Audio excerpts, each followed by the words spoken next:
decision known is a... Hey, that was the debate that was going to happen soon. This is happening right now? Yeah, we're live right now. Oh, there. man. There we go. Okay. How are you now? Hey, everybody. We are here for the Canadian debate. We are the champions. Roots. We are very Canadian today. I have Canadian whiskey in here. Oh, just a sec. Sleeman's original? You know, I've been, oh, geez. Drink it. I got electronics. It's not breaking already. I've been drinking Sleeman's lately because of the tariff war, right? That's right. It's a good beer. No more Miller Lite for us. No. Anyway, I was talking about on the radio how I was drinking Sleeman Tall Boys, right? Mm-hmm. But I accidentally called it Seaman Tall Boys. Did you really? Yeah. And I was like, oh no. Anyway. Anybody call and complain about that? No, I was worried that they would, but only when you talk about vaccines they complain. We had a vaccine guy call in. Did a story about how the measles outbreak is getting pretty big, and some guy called. I didn't mention COVID at all. It was just like you have to be vaccinated to go to school, and this guy he did his research and he wants you to do your research. Yeah. Clearly you did not. Me to do my research, and he was on top of things. Didn't call him back. But of course you're voting for the Conservatives because you love Pierre Poilievre. We can tell by the hat, the Jays hat, the beard, the general size of you.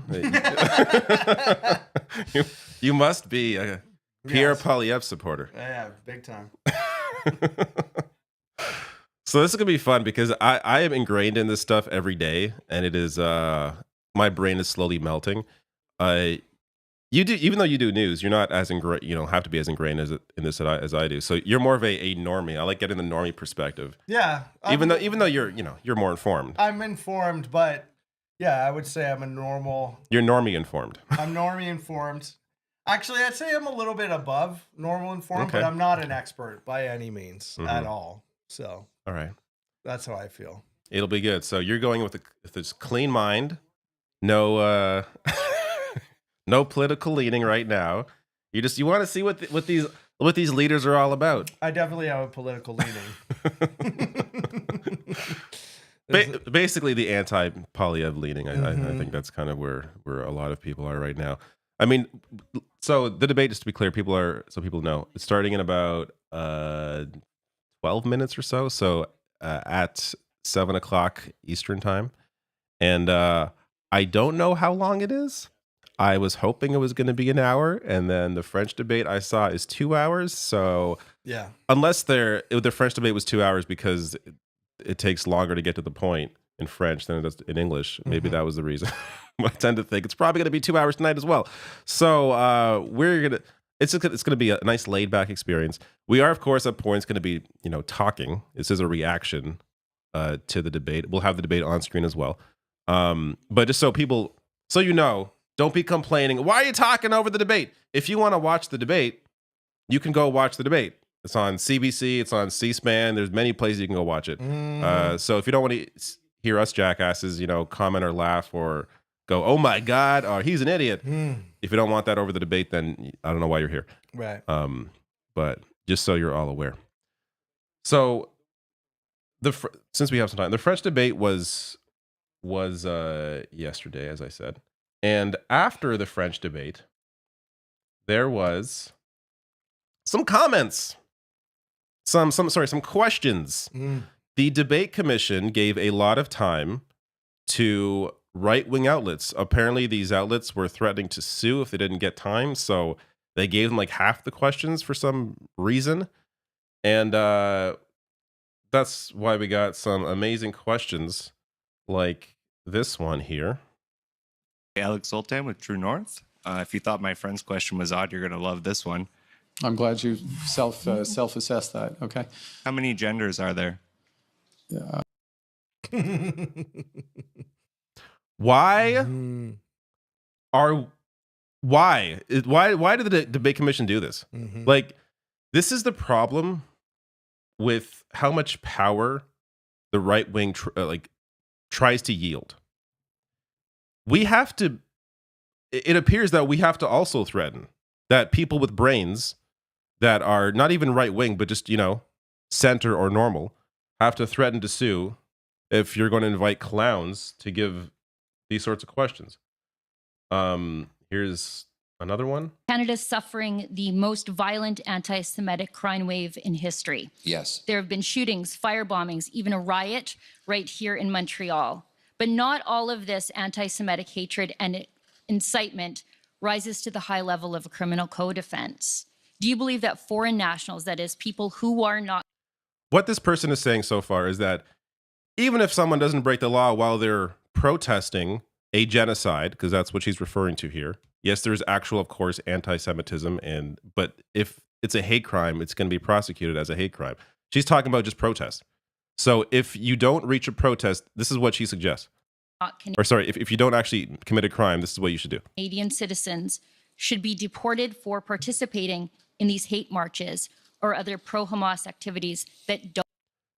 She wants people to be deported for participating in hate marches or protests. Like, this is what Trump is currently doing by deporting people over nothing. Let's be clear. There are completely innocent people who have been deported to the El Salvador prison. But like, this is absolutely insane, bat crap shit. There was finally a good answer from one of the leaders, and by that I mean they refused to actually answer the question. Interesting. Drea Humphrey with Rebel News. Your party takes great pride in standing against hate such as white supremacy, Islamophobia, and Sorry, I didn't get your outlet. Drea Humphrey with Rebel News. Okay. Your party... You know where I'm going to go with this, though, right?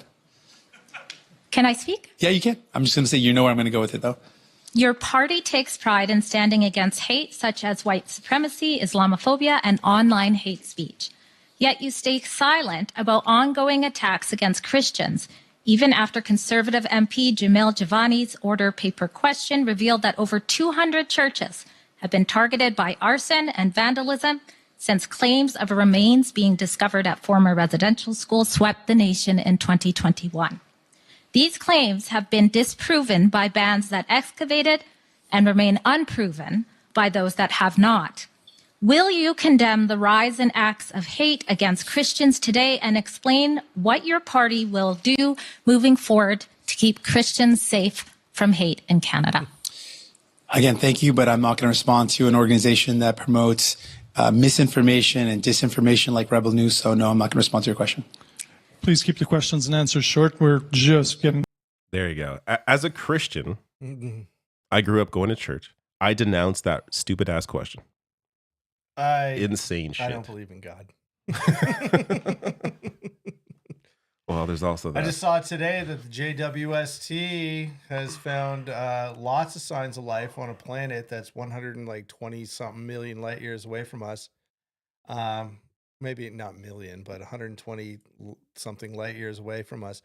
And it has lots of the hallmarks of life, and they're detecting life in the atmosphere more than on Earth. Whoa. They're not saying it's aliens, but they're saying... What's the life? I don't know, something in the ocean? Oh, like they give off chemicals. biosignatures. Okay. I'm not a scientist, man. Maybe we can go there and get the fuck off this planet. I just wanted to show this. This is so that outlet that just asked that question. That's Rebel News. They are selling Stand with Trump mugs here. I stand with Trump. Interesting. Okay. So don't defund Rebel News because it's not propaganda, right? No, of course not. All right, good. And the other one that asked questions as well, that was their True North. They're registered as a charity for some reason, which I find interesting. Oh. But they have received the most money has been from this fracking pioneer. So yeah, kind of Gwen Morgan. I feel like every super rich person has a weird name. But yeah, weird weird stuff going on. But So I was reading those. oh yeah, no, you can read the chat. Oh, should I put it back on screen? We are going to go live shortly with the debate. I just wanted to share this. This is from. I'll show you. So Dimitri Sudas, former director of communications in Stephen Harper's prime minister office, so a conservative, told the Canadian press that it's time to dismantle the debates commission and allow broadcasters to take over again.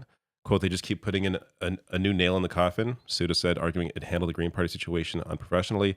Tonight, I understand and I can sympathize and I can accept you want to allow for non-traditional media to be a part of the media room, but they literally allowed one news organization to monopolize the majority of the questions to the leaders. Let me put it bluntly, I don't think the Debates Commission can organize a two-car funeral. So here's a conservative who's like, these people are insane. They should not have been allowed to ask these questions. And I agree. The Debate Commission needs to be disbanded or something needs to happen there because you can't have these people controlling shit. But what do you expect tonight in the debate? Or what do you want to see? I guess. I just want to see lies be called out, like with verifiable facts that can back up the claim. You know what I mean? And I don't want to hear slogans. I don't want to hear slogans. I want to hear policy. Okay. I don't want to hear axe the tax, stop the crime, build the homes, all that crap. Give me something substantial. You know what I mean? Yeah. I want real plans. I don't want to just be like, we're going to take care of it, and that's what we're going to do. Trust me. You know what I mean?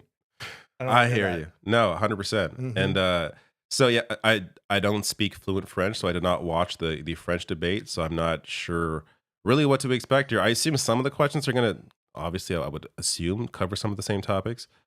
Some of the answers, I'm sure, will cover some of the same responses they gave last night. But yeah, I want to hear details.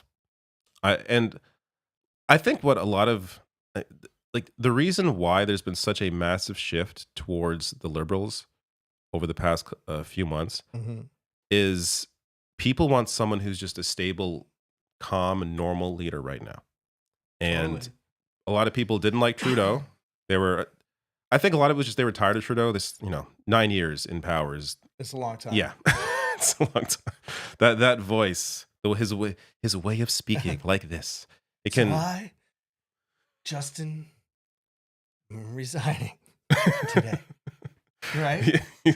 He has a very methodical, performative way of speaking that I think grated on a lot of people. Oh yeah. And it was just time. And he did the smart thing for his own party, and that was step aside.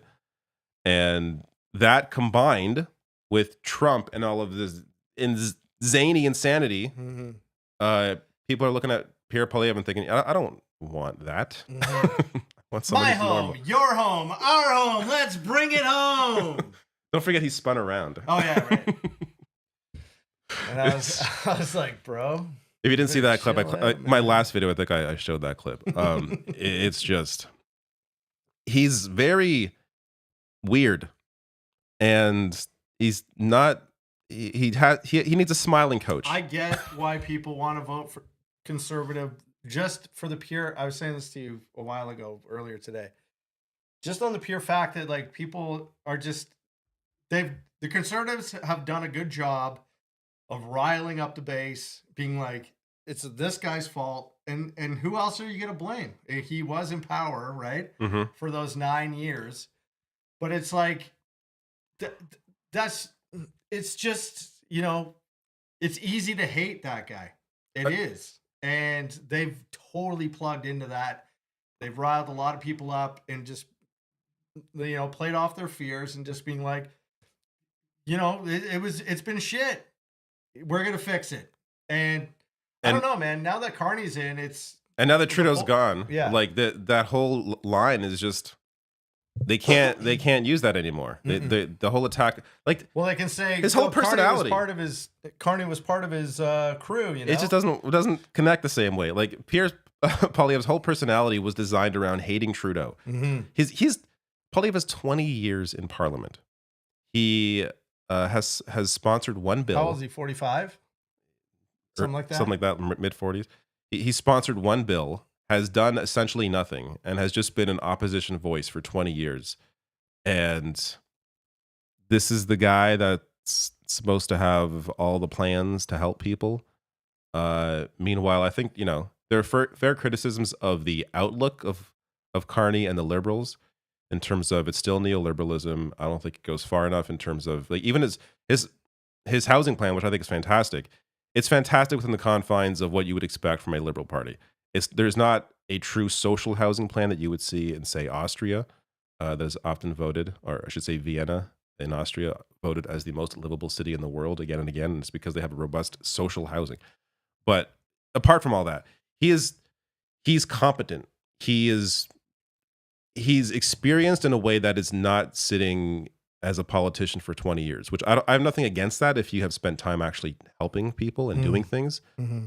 But, Carney's time out of government, it's a pretty good resume. I mean, he helped Canada through the financial crisis in 2008. Then he went to the UK and helped them through Brexit. He's got world smarts. Yeah, world swagger. And this is why he's able to connect in a way that Pierre Poilievre doesn't, because this guy has other experience that has actually done shit.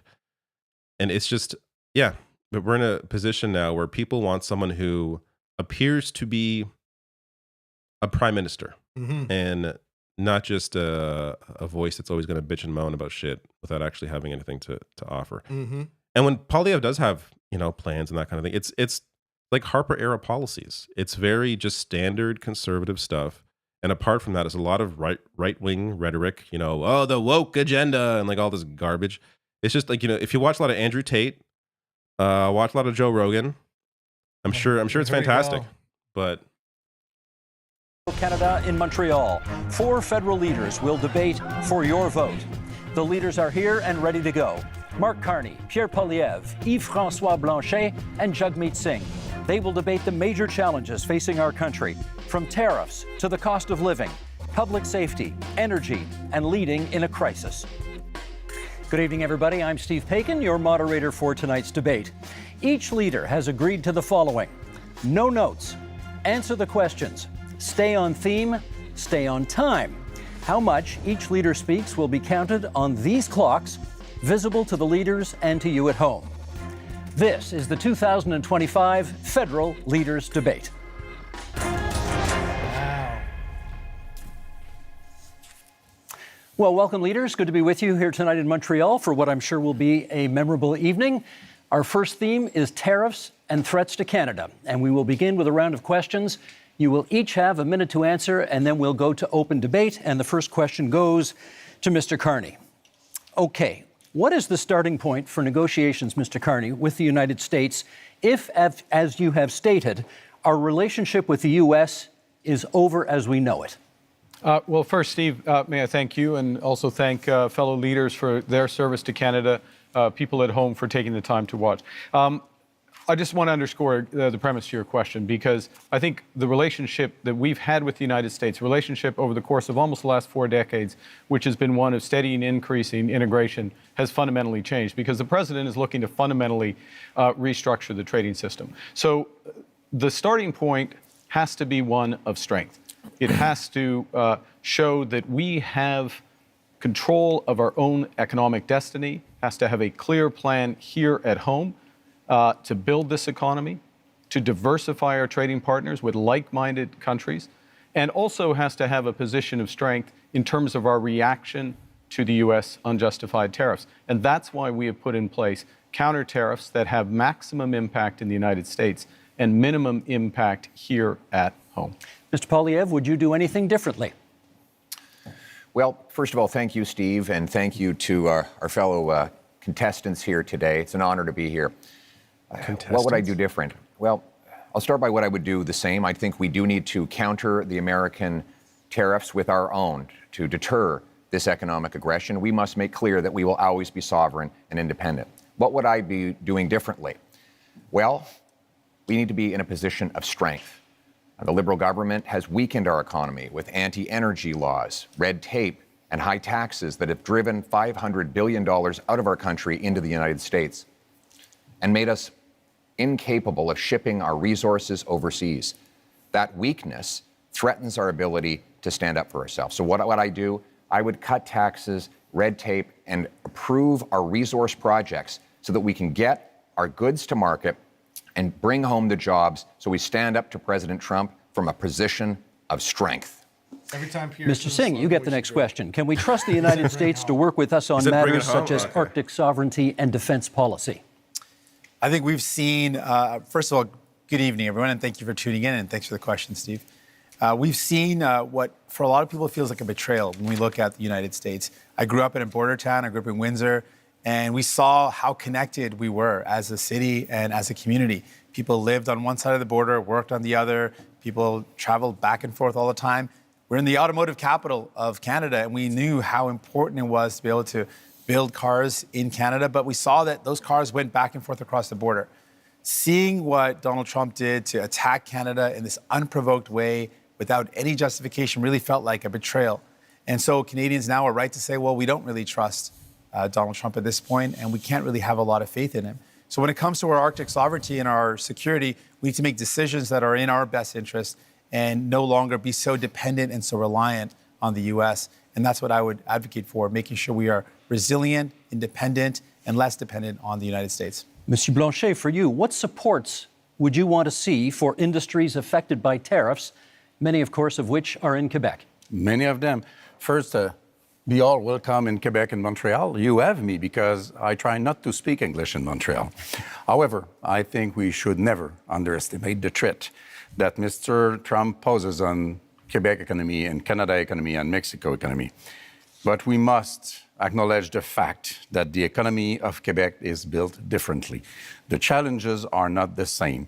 The necessity for Quebec to have at least partly its own voice in the negotiation is important. The difference between Quebec and Canada is very important in terms of economy, but also in terms of identity and language and values and who we are and the way we want to handle immigration. It could be so nice. we have the right to be different. And if this difference is being respected by whoever becomes Prime Minister of Canada, we will be reliable partners in order to achieve the best possible negotiation and protect ourselves and our economies as partners. Merci, Monsieur Blanchet. Okay, we now move into open debate, and I'll start it off, Mr. Carney, with you, and then we go from there. Do you still support dollar-for-dollar tariffs, even if they ultimately threaten Canadian jobs and businesses? No, and in fact, we've already moved off from dollar-for-dollar tariffs. We have to recognize, and I think we all do, the United States economy is more than 10 times the size of the Canadian economy. And the principle in terms of our counter tariffs is to have maximum impact in the United States, as I said a moment ago, minimum impact here. So we have to think about the impact on Canadian businesses. I'll give you one example, if I may. In the auto sector, the way we've designed those auto tariffs is that Canadian automakers, if they maintain production here, if they maintain their investments here, when I say Canadian automakers, I mean automakers that have jobs and plants and production in Canada, then they can have lower tariffs on what they ship to the United States. We create a huge incentive for them in order to do that. We also have carved out the Canadian auto parts sector. Last point, I know you're pressed for time, the Canadian auto parts sector, so that it can remain competitive with the United States. We're focused on maximizing Canadian jobs, maximizing the harm in the U.S., so that we get them where we need them. Mr. Poilievre, you want in, then Mr. Singh. Well, Mr. Carney, you claim that you want our country to respond with strength, but after the last decade, half of which time you've been Justin Trudeau's economic advisor, our economy is weaker than ever before. It's been the worst growth in the G7. We've lost $500 billion of investment south of the border. You supported blocking pipelines in Canada that gave Donald Trump and the U.S. a near monopoly over our energy. And now you want to keep in place Bill C-69, the liberal no new development law that blocks us from shipping our resources overseas. How could you possibly think it's a good idea to give the Americans a continued monopoly on our energy projects when you have seen how much these liberal policies have weakened our country over the last decade. Let Mr. Carney respond, and then Mr. Singh. Sure. If I may, yes. So let's go to my record. My record is a month long as Prime Minister. And this goes to the heart of coming to the Americans with strength, but doing the right thing for Canada. Within the first week as Prime Minister, I sat down with all the premiers of the provinces and territories, as well as the leaders of the Indigenous peoples. Got an agreement with all the provinces and territories, doesn't happen very often, got an agreement for them to have one Canadian economy instead of 13, first point. Secondly, to commit the federal government to do its part by Canada Day, so free trade in Canada by Canada Day.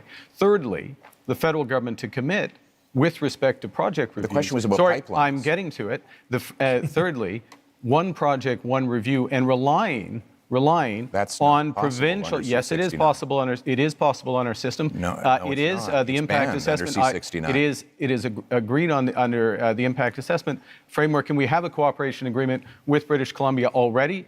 We're looking forward to them with the other provinces. We will move forward. Gotta jump in on okay, this. Mr. Singh's turn, please. The anti-development Of law. course, we agree around having a strategic response to the United States. But what I'm concerned about is what we're doing here in Canada. We are already seeing threats to our country in that just the threats alone of the tariffs have meant Canadians have lost their jobs. The threats of the tariffs that are in place right now, the impact of those tariffs is that we've lost jobs in steel, aluminum, and the auto sector. People are already losing their jobs. And while, Mr. Carney, you had time, as you mentioned, not very long time, but as Prime Minister, you showed us your priorities. The first thing you did is you had traveled, you made a tax cut for millionaires, which was reversing on the capital gains. So you gave a tax cut to millionaires, but you didn't have time to increase the amount that workers get on EI.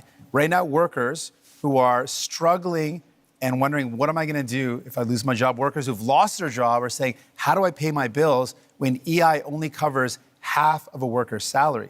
Maybe 40 years ago that would have worked, but right now most workers are spending their entire salary just to pay the bills, to pay their mortgage and their rent, and to put food on the table. So EI is not good enough, and it shows Canadians that you didn't make it a priority to protect those that are impacted by these tariffs, that are threatened because their jobs are lost. We have not heard from Monsieur Blanchet yet in this segment, so please. Yeah, Mr. Carney, you are becoming a real Canadian leader, saying one thing in French and another one in English.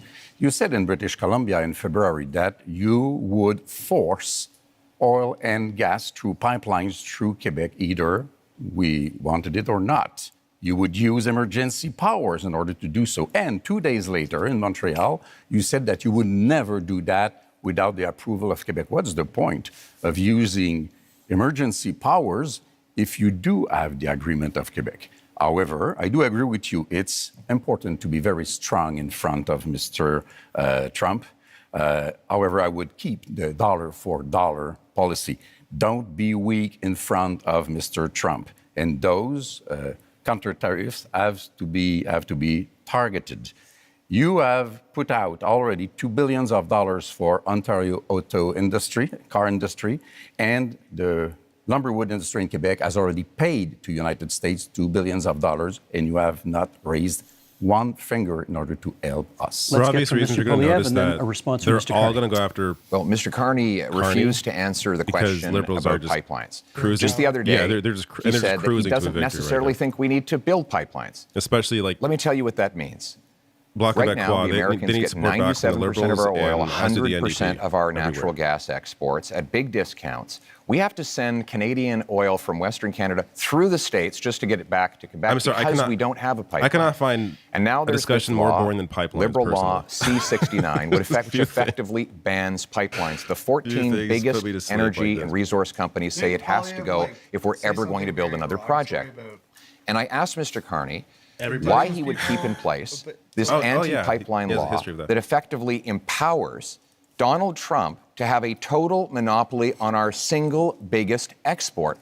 Why would you not repeal this liberal law? Isn't it because you are exactly the same in the same line as Justin Trudeau and the rest of the Liberal team that is now making up your cabinet? Let's get a response. Well, let me pick up a couple of points that have been made. The first thing I did as Prime Minister was to cut the carbon tax. That's the first thing. Second thing is made a commitment that all proceeds from our tariffs will go to workers and those companies most affected. There were several points raised. Nothing so far. If I may, Mr. Steve, if I may address, I'm trying to do it Mr. quickly Steve. because several points raised. All proceeds go to workers and the firms most effective, and those proceeds are considerable. Third thing, I'm interested in solutions. I'm interested in getting energy infrastructure built. That means pipelines, that means carbon capture storage, that means electricity grids. And here's how you do it. And we've already moved in the first month. Cooperation agreements with the provinces. Guess what? We are a federation. You need to cooperate with Quebec. You need to cooperate with the provinces. You need to get First Nations and Indigenous people buy-in. You can do that through the one project, one review window that we put in place at that first ministers' meeting, as well as, if necessary, using emergency powers to fulfill the federal responsibility, but not the unique. Mr. Poilievre, you want to come back on that? What you're saying, Mr. Carney, with respect, is a total contradiction. Doink's a good The word. No New Development Law, C-69, guarantees there will not be one-stop shop because it requires the Government of Canada to actually duplicate So what Mr. Poilievre is saying is that have no rules, project. have no regulation, have one-stop shop. Mr. Singh, over any energy Mr. Singh, we just got to let him finish his sentence. Let's just let him finish his sentence. That is not true. In fact, Mr. Singh, the reality is we should have strong rules enforced once. We shouldn't have multiple levels of referral that takes now 17 years to get a major project approved in this country. That is why in the last 10 years we've had the worst economic growth in the entire G7. We cannot afford a fourth Liberal term. We need a change, and the Conservative plan for a change will include repealing the anti-pipeline law so we can get our energy to markets other than the United States. Mr. Singh, then Mr. Carney. While these two compete about who's more pro-pipeline, I think what we need to do is, it's clear. The Liberals bought a pipeline. They built a pipeline. I don't know what Pierre is complaining about. That's what they did. I think what we need to do, if we're talking about energy in our country, we need to build an east-west grid. Let's use our power as a nation to build a national project that creates good jobs, that strengthens us for the future, where we connect the low-cost energy from jurisdictions and provinces across this beautiful land and have low-cost energy for businesses, for people, so we can build a stronger economy. That's the energy of the future that we need. Mr. Carney. 3 quick points. First, the pipeline built, yes, TMX built. That's why oil exports up 50% over the course of the last few years. Secondly, I don't think Mr. Singh is probably a good absolutely time right about the east-west grid. Grid interconnections, which is part of the energy corridor, huge opportunities for this country. We have to be able to do more than one thing. Third point, fundamental point. We can give ourselves far more than Donald Trump can ever take away. If we have one Canadian economy, not 13, and if we just look at that agreement we got with the provinces, look at what Ontario and Nova Scotia have just announced in terms of their steps towards this, this is within our grasp. Monsieur Blanchet, what should we be prepared to concede in our negotiations with the United States? I want to be back to something that Mr. Carney said. You can't do something and the opposite, and you can't fill people's mind with nonsense. Quebec has, by law, I have no issue with environmental the Bloc review Québécois leader being here, but and you cannot. It's wild that you can only vote for them in Quebec, and Quebec government yet the Green leader is not allowed on the stage. Go over, and they have candidates all over the country. If the BAP says no, it's a little, it's no. A little unfair, I think. I know. Good. I know, Let's but this keep is that in mind. This is the point. This is, if I may, the Bloc Québécois should. This is the point. The federal government can do the following, which is to take the decision to abide by the decision of the Quebec BAP. That is within the federal government's power. That is known as cooperative federalism. That's what we need to do. And do you understand one other point fast? This is what we need. This is what we need to do in a crisis. Brèvement ici, and then Mr. Poilievre. Yeah. The building of those pipelines will take at least 10 to 14 years.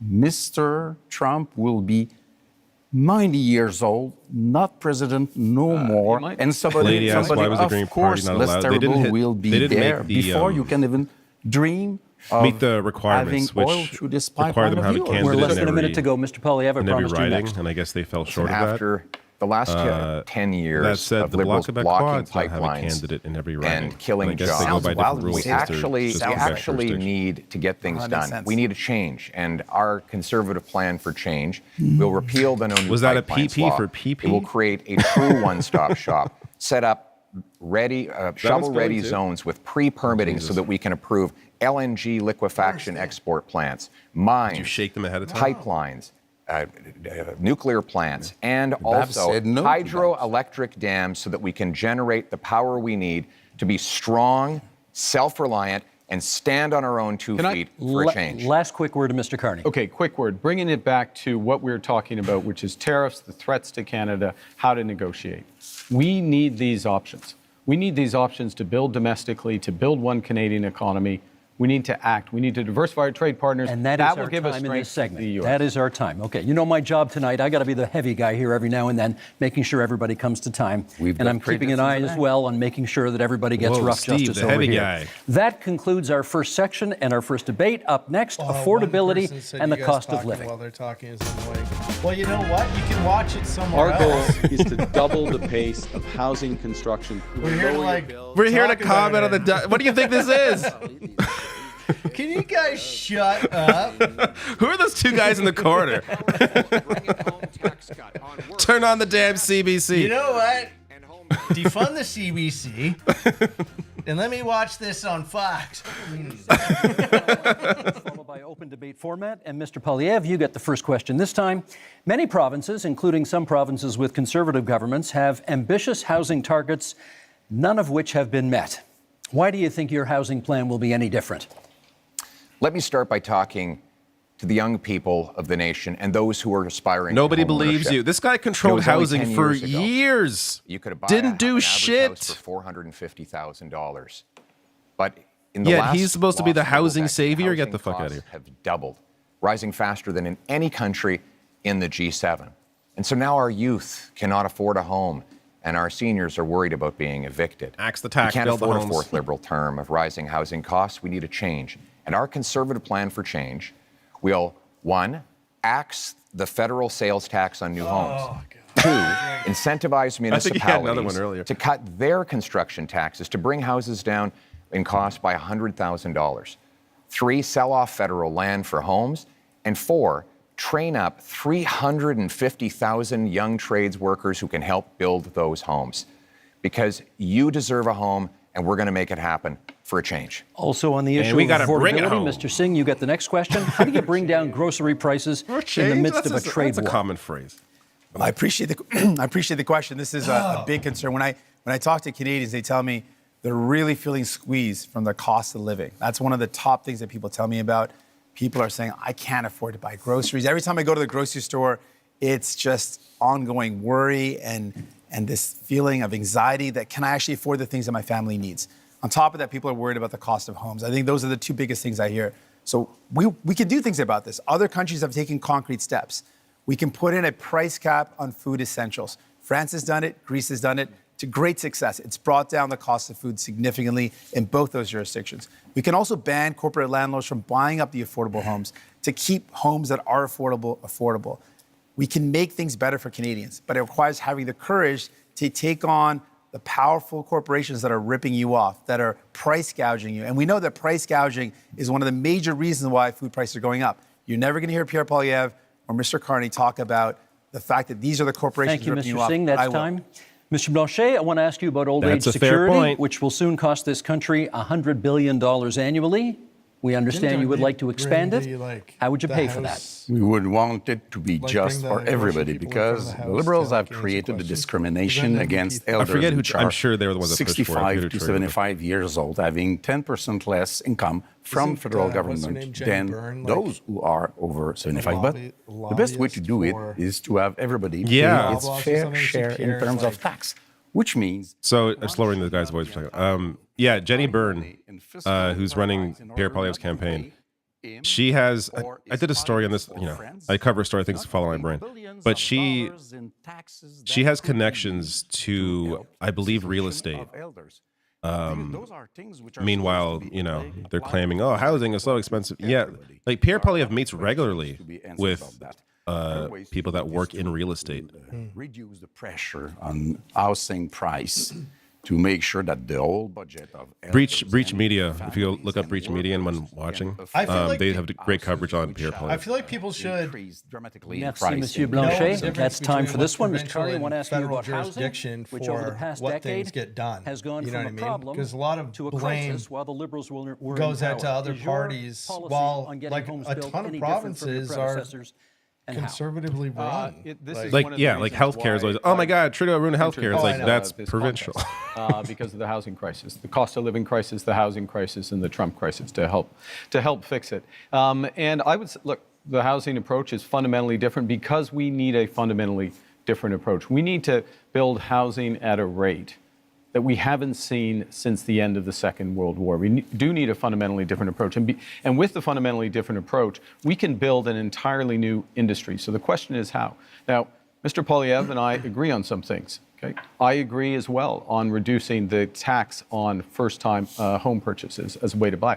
But I am focused on increasing the supply of homes and doing that in a way that uses Canadian technology and modular, prefabricated housing, that uses Canadian lumber, including in reinforced timber, and uses Canadian workers. And in all respects, we're scaling up to double the rate of home building. Thank you, Mr. Carney. That's time. We now move to open forum here. And Mr. Singh, you get the first comment. As far as I've seen, Many of you have pledged to Carney's cut the housing plan is GST unmatched by on anybody else. Many aspects of buying a home. And Mr. Singh, I want to ask you, would you cut the GST on anything else in order to make life more affordable? Absolutely. In fact, I'm the only one on this stage that fought to give people a GST holiday. Interestingly, while the GST holiday helps working class folks, middle class folks by taking off the GST off essentials, the Conservatives under Pierre Poilievre voted against that.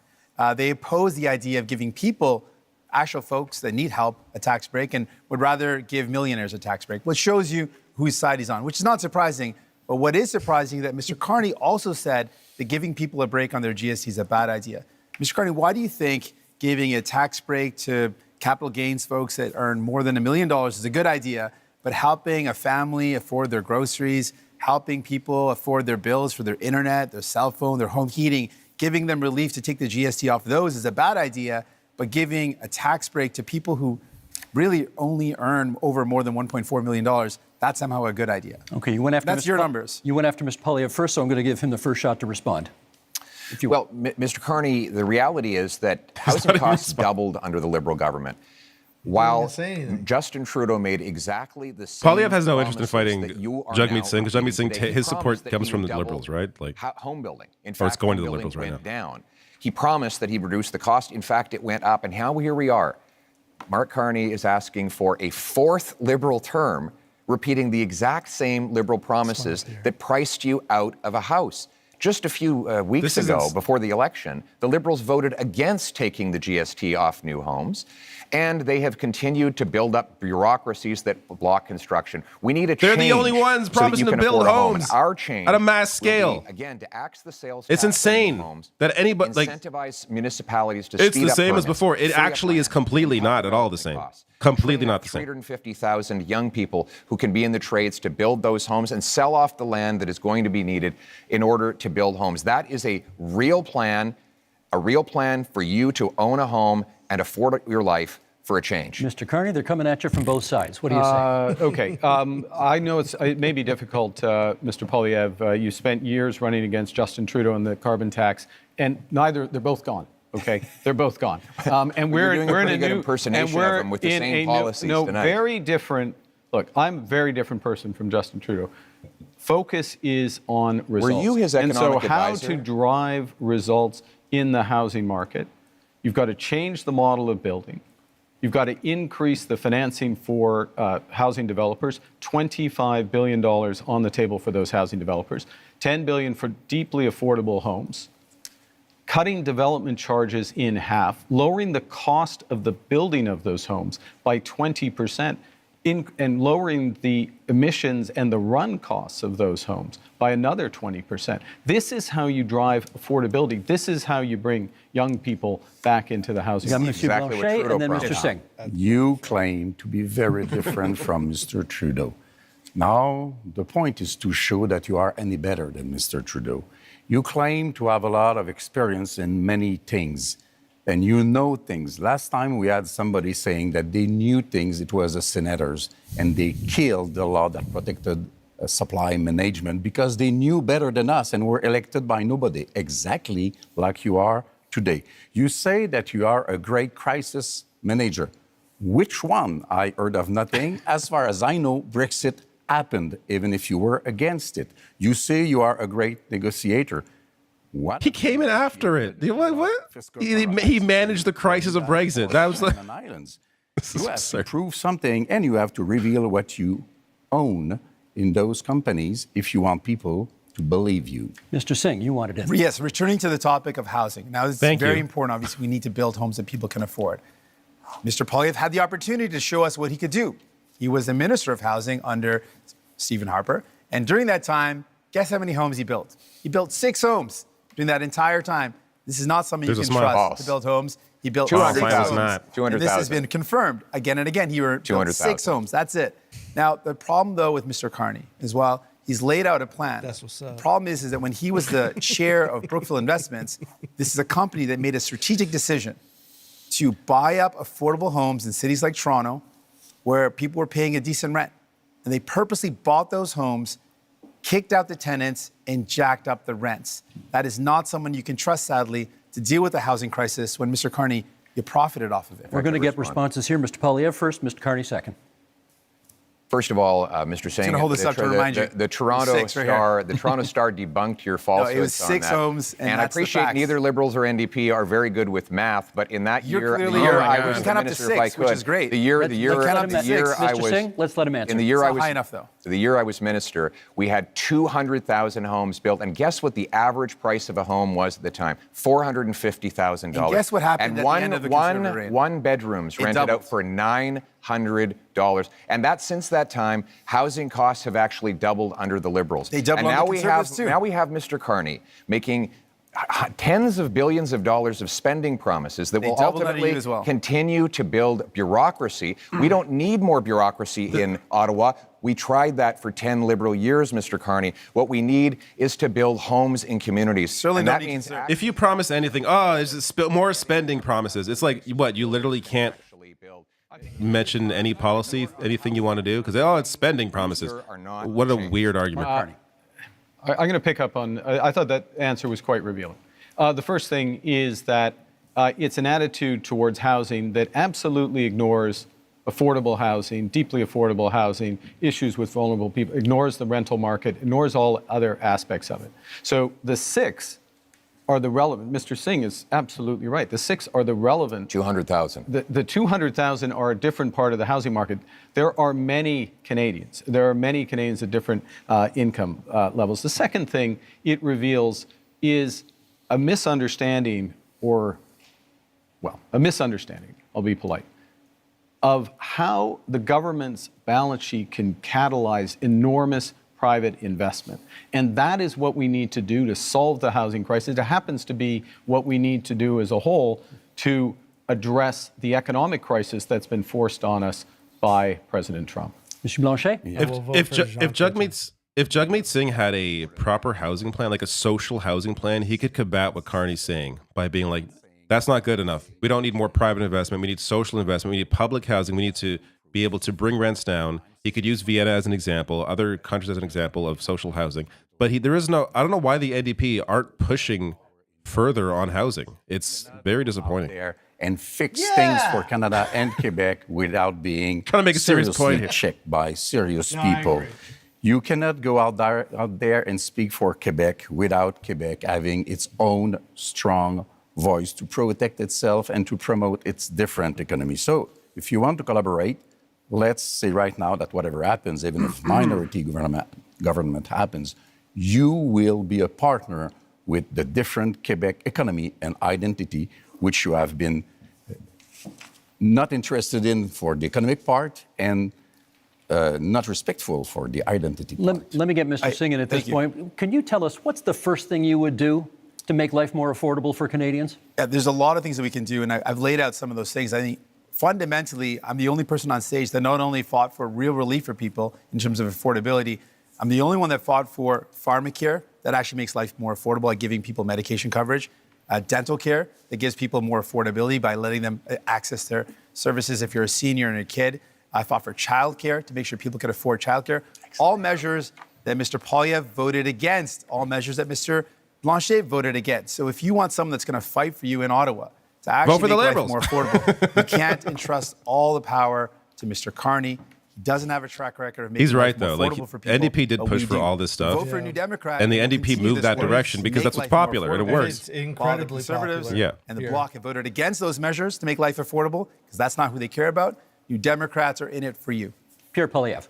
The number one expense for families today is taxes, more than they spend on food, clothing, and shelter combined. This after 10 years of liberal Because we need tax roads. increases. How did you get to the We can't debate, afford, Pierre? A fourth term Oh, my of high God. liberal taxes. That's why conservatives have a plan for change. And that plan Your plan includes voted cutting against every measure It's to up turn and us down. into USA. income taxes by 15%. Low taxes, everything fucking sucks. Worker and seniors, saving a working couple up to $2,000, rewarding hard gonna make work again. Toronto- Because How much hard do you think work childcare is costs actually is actually being We're not going to have any regulations on the water. taxes. No environmental regulations. No, 10 years ago, no they checking. No voted and regulations. actually Nothing. rose No and good raised roads. taxes All the for taxes 9 back. out of 10 Canadians. It's going to be great, just like We the need U.S. Change in this country because your hard work should once again pay off with a powerful paycheck that buys you an affordable home You want to save on a people safe $2,000. street, and that's what we will deliver. You want to save people I $2,000, like but affordable cut their food. dental care, which is False. thousands of dollars. False. Cut their child care, which is thousands of dollars. Cut pharmacare coverage, which is thousands of dollars. False. That's not a very good math deal right there. You're gonna save Tax people the $2,000, axe. but cost them tens of thousands of dollars. That's why you cannot afford conservatives, and you certainly can't trust the liberals on Mark their Carney's own. turn. You need New Democrats. Mark Carney. Tax the axe. I'm going to reinforce that point, and then I'll respond to Mr. Blanchet. Childcare in this country, $3,000 to $10,000 a year for a family, depending on where you live. Province, jurisdiction. Depending on where you live, that's what's being saved there. $800 per trip to the dentist. We have expanded dental Province, care to 8 jurisdiction. million. Don't forget about Canadians. Quebec. 8 million Canadians. Because New Democrats are there. Pharmacare. These are fundamental. We know, issues for Francois. Affordability. We're talking about affordability Ten is and taking now them off. $15 In for order- a that's why you large, need and tax. it used to be 10. Quebec. That's not what I said. And I in will be terms cutting of income taxes working with Quebec, for Canadians. yes, absolutely. Can't even go Throughout to the a short time Montreal I've been Prime Canadian Minister, game working directly without, with the spending at Premier of least Quebec, $300-400. our Minister of Foreign Affairs, our Minister of Finance are from Quebec. Quebec and Quebec sucker. issues, whether it's Why I supply have to answer management, Mr. language, Legault's letter. He asked 5 things in the letter. He reduced his expectations. We're talking about- And you did not Tabernacle. even answer him. And tonight, you are so much in love with Quebec. Steve, the question that Canadians have to ask. Why vote for Whether- conservatives? why- We're going to save why- you why- $2,000. He's got the. but cost And you it- Mr. tens of Singh, thousands. Mr. Singh, I wanted to sorry, mention he has the point that Carney made on the question cost you of have to ask is childcare. after a My decade daycare of liberal expenses were cut in half because of what the Can you liberals afford pushed food? for. Like that is Is your and again, housing more the affordable than it NDP used to supported be? that, pushed for that as well. What is your but cost of it living was huge like compared savings. to what it was a decade ago?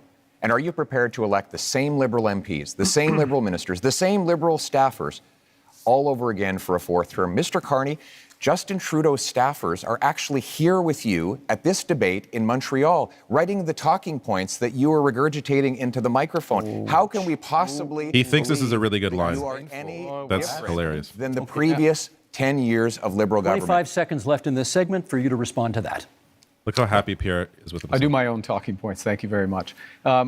The biggest risk we have to affordability, the biggest risk we have to this economy is Donald Trump.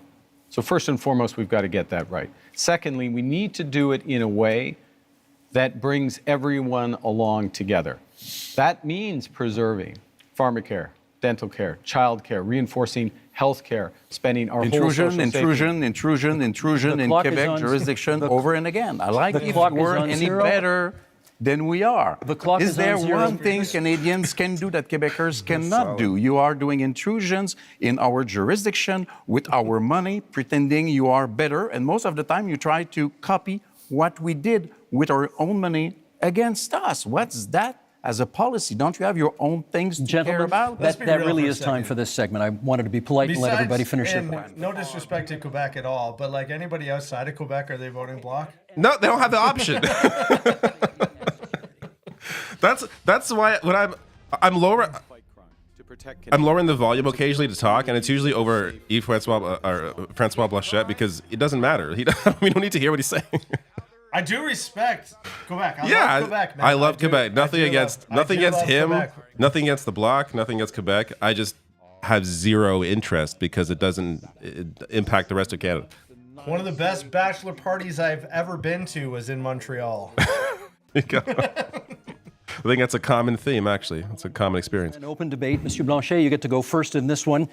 Public safety and security. For a lot of people, that means the fentanyl crisis. I'd like to know what you could contribute to ending that crisis in this country. The fentanyl crisis is a very serious issue, which is a bit less important in Quebec than it is in British Columbia. I think the whole border thing is the real issue. Immigration is a very important issue for Quebecers. Immigration has to be dealt with in an orderly fashion. The fentanyl crisis is not an immigration problem. It's a problem with people having worldwide crappy living conditions. It's a worldwide problem. It's not. Yeah, it's not unique to Canada or anybody It's a else. poverty issue. Like, when you have your needs met, there's less of a need, a reliance, or desire to seek out drugs. For asylum may take as much as 4 years without us reducing the number in order to deal with them in a human way. The services for every citizen in Quebec are being reduced because we cannot afford the fact that we are receiving much, much more people in Quebec from this specific type of immigration than we can afford, and we cannot teach them French. That's time, Mr. Blanchet. We can, of course, return to the immigration issue during open debate, should you choose to. Mr. Carney, question for you. The Liberal gun buyback policy, not considered a success by many people. Reviving it is in your platform. Why would it work this time?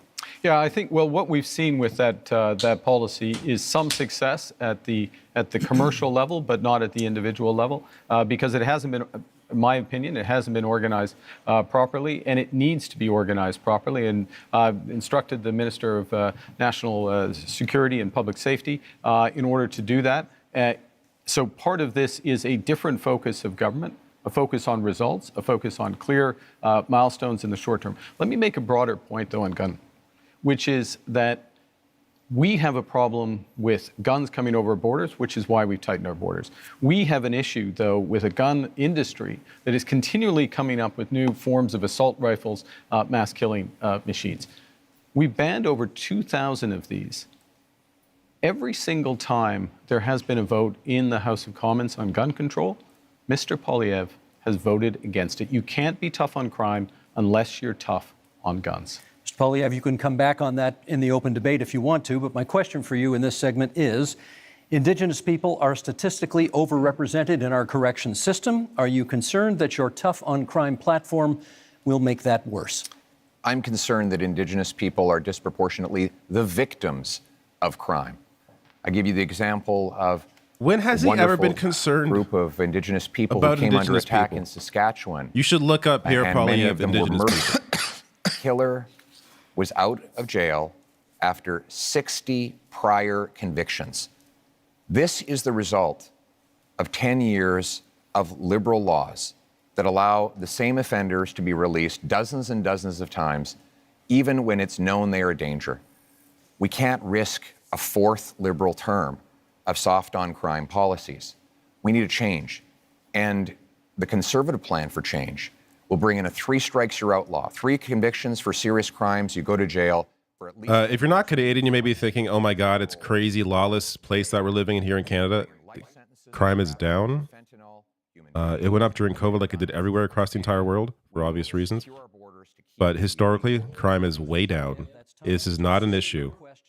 But Pierre Poilievre is trying to make this a big campaign thing. Because fear is historically a great way to get people to vote for you.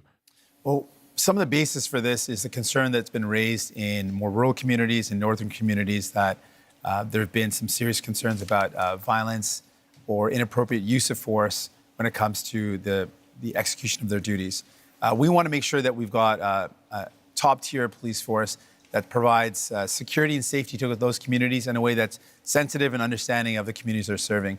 I also think what's very important is for Indigenous communities, Indigenous policing. This is an area of deep concern.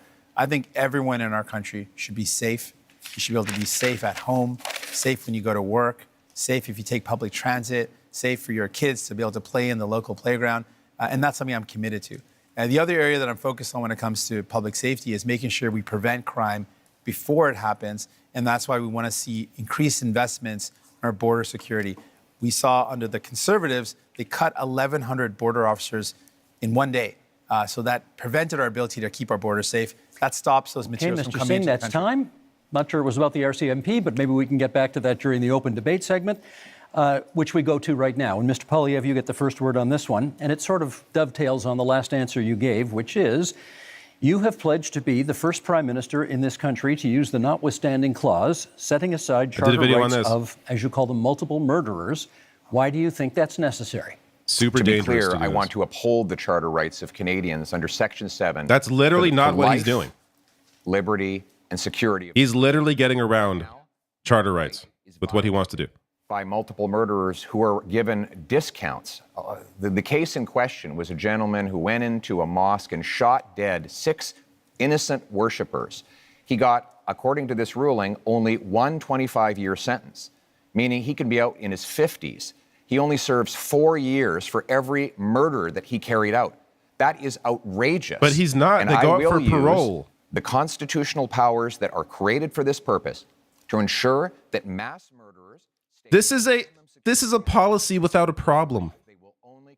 And the policy is getting around Canadian rights, making it easier to continue doing that, as we've seen provincially. Under the 3 strikes law I propose, you will not be allowed out of jail until you prove that you are drug-free, that you are behaved perfectly, and that you've learned an employable skill, and you've served a 10-year sentence. We cannot allow liberal crime and chaos to go on terrorizing our communities. What we need is a real plan for change so that we can bring back the safety and the security that Canadians used to take for granted. Let me get Mr. Carney to respond to that. Do you think that's an appropriate use of the notwithstanding clause of the Charter? I think that the one of the core responsibilities of the federal government, Prime Minister, is to defend the fundamental rights and liberties of Canadians. And those fundamental rights and liberties of Canadians are outlined in our Charter of Rights and Freedoms, which is 43 years old literally today. I think it's a very dangerous slope to override judgments of the Supreme Court of Canada. In fact, the Charter of Rights and Freedoms exists to protect Canadians from people like us on the stage. He should make the Trump connection. Trump is overriding Politicians the Supreme Court currently. may use their power to override fundamental rights. And the issue in using by the federal government, I'll stop here, is not where you start, but where will you stop? Mr. Poilievre, I should get Mr. Poilievre on that. Is it a slippery slope if you use it in this case? I must say, I would be quite interested too, because Mr. Carney said that he didn't want us to use the notwithstanding clause before adopting a law. And yesterday he said that he felt that it was wrong to use the notwithstanding clause after a law is adopted. So if we cannot use it before and we cannot use it after, it means that Mr. Carney believes that we should never use it. But it is very important. And the Ford case made it clear. The Constitution says how it should be used, but never how or what we will do with it, because it's the prerogative of the provinces. So, do you want the Supreme Court to overrule another judgment of the same Supreme Court because you don't like it? Because that would be being the hell of a politician as you define them. Well, let me just start by saying, first of all, thank you. I just started by saying, let's not let Mr. Poilievre get away with making this ludicrous claim that anyone on this stage thinks that violent crime should get a less severe penalty. Obviously, that is not a special position that he's taking. Everyone agrees that horrible crimes should have horrible sentences. Judges are equipped to do that, so don't let Mr. Poilievre's rhetoric confuse people. Obviously, everyone agrees that if someone does something horrible, they should pay a horrible price for it. There should be appropriate sentence that's put in place by a judge. But what I'm concerned about is all of what Mr. Poilievre is talking about is after the fact. Now, there's heinous things that happen, and there needs to be severe penalties put in place. But we also need to keep communities safe. And that's what my focus is. Well, how do we stop crime before it happens? Much of the violent crime that's committed is committed by illegal handguns and firearms that come across the border. Now, Mr. Poilievre has admitted that as well, that it is illegal handguns and illegal weapons that are used in violent crime. So our plan is, let's stop those illegal weapons getting into our country in the first place. And the way we do that is by having stronger border security officers and having more people on the border. Mr. Pierre Poilievre, when he was in power in the Conservatives, they cut the number of border officers. Okay. They reduced the number, weakening our borders. Keeping an eye on time can't here. trust them. Let's get Sorry, to yes. Mr. What would you like to Poilievre say? on the issue of whether in using the Well, I went to the Kingston Penitentiary on a visit once. and encourage politicians. So you have special knowledge about this. Okay. We will use it to protect the charter rights of law-abiding Canadians. I'm interested in the rights of victims. Mr. Carney seems to be very interested in the rights of criminals. He says that it's dangerous for me to ensure that mass murderers stay behind bars for life. You know what's dangerous? Turning them loose on our streets. I don't think you appreciate, sir, the chaos that is unfolding in communities. In Toronto right now, the police have been forced to tell people to just let the thief steal the car. When they break into the house, just take the keys. Just let them take the keys so that you don't get hurt. People are living in terror in many of our communities precisely because of the catch and release bail law, C-75, which requires judges release the accused at the earliest opportunity under the least onerous conditions. Every single member of your Liberal caucus and your Liberal cabinet voted in favor of this bill, and they are all determined to keep it in place despite constant promises to the contrary. Mr. Carney, Canadians deserve to live in peace and security. That is the right that I'm fighting for a change. Such I'm the fighting same for that as bullshit well. these And let me people be trot out. Fear, fear, fear. Nothing. The issue with crime is poverty. That is the issue. Pierre Poilievre wants to make shit worse, make it more American. How's crime doing in America compared to Canada? You attack it several ways. One, you increase the criminal penalties for that happening, particularly if you're part of a gang, particularly if you use a firearm. And you will do that? And we're doing so. We've committed to doing so. You put in place a reverse onus in terms of bail so that it has to be proven that there's not a risk, which we've also committed to. And then you go to what Mr. Singh was talking about, which is we have to reinforce our frontiers. That's why we're committing to an extra 1,000 Canada Border Service agents, an extra 1,000 RCMPs. That's why, as part of the broader fentanyl initiative, where we've added to the RCMP there, we've added drones, we're adding helicopters, we're adding surveillance, and we're going to the other end of the chain with respect to car theft, which is tightening security at the ports. This is what we need. In order to get results, you need to focus at both ends of the chains in federal government. Singh. Thank you very much. I want to talk about one of the issues that has come up is the idea of the public safety concerns around the overdose crisis and how this is devastating our communities. We're seeing so many lives being lost. In that, we know that one of the ways to address that is by investing in some of the solutions like mental health services and rehabilitation services. Services keep our communities safe, having access to those good services. Both Mr. Carney and Mr. Poilievre are proposing cutting government spending and cutting those services. That's not going to make our communities safer. We need to see better investments in rehabilitation services, more investments in mental health. We need to respond to this serious crisis in our country with care and compassion. I've met with Moms Stop the Harm, an organization of moms that have lost their children to this opioid overdose crisis. They've literally had their children have died because of this.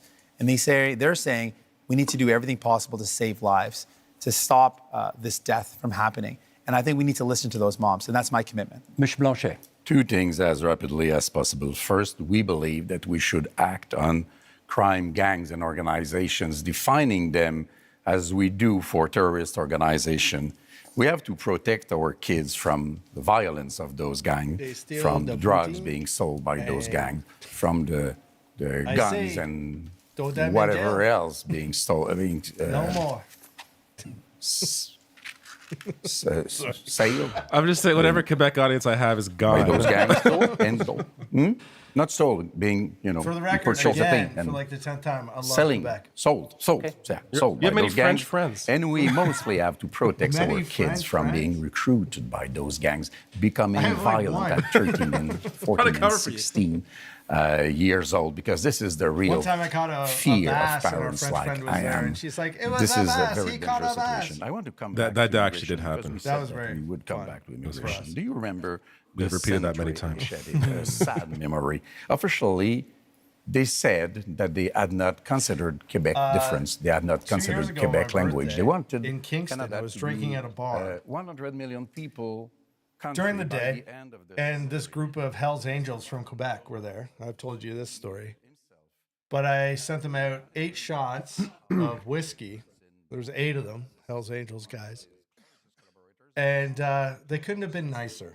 And Well, you whiskeyed them up, I'm sure. they sent in one.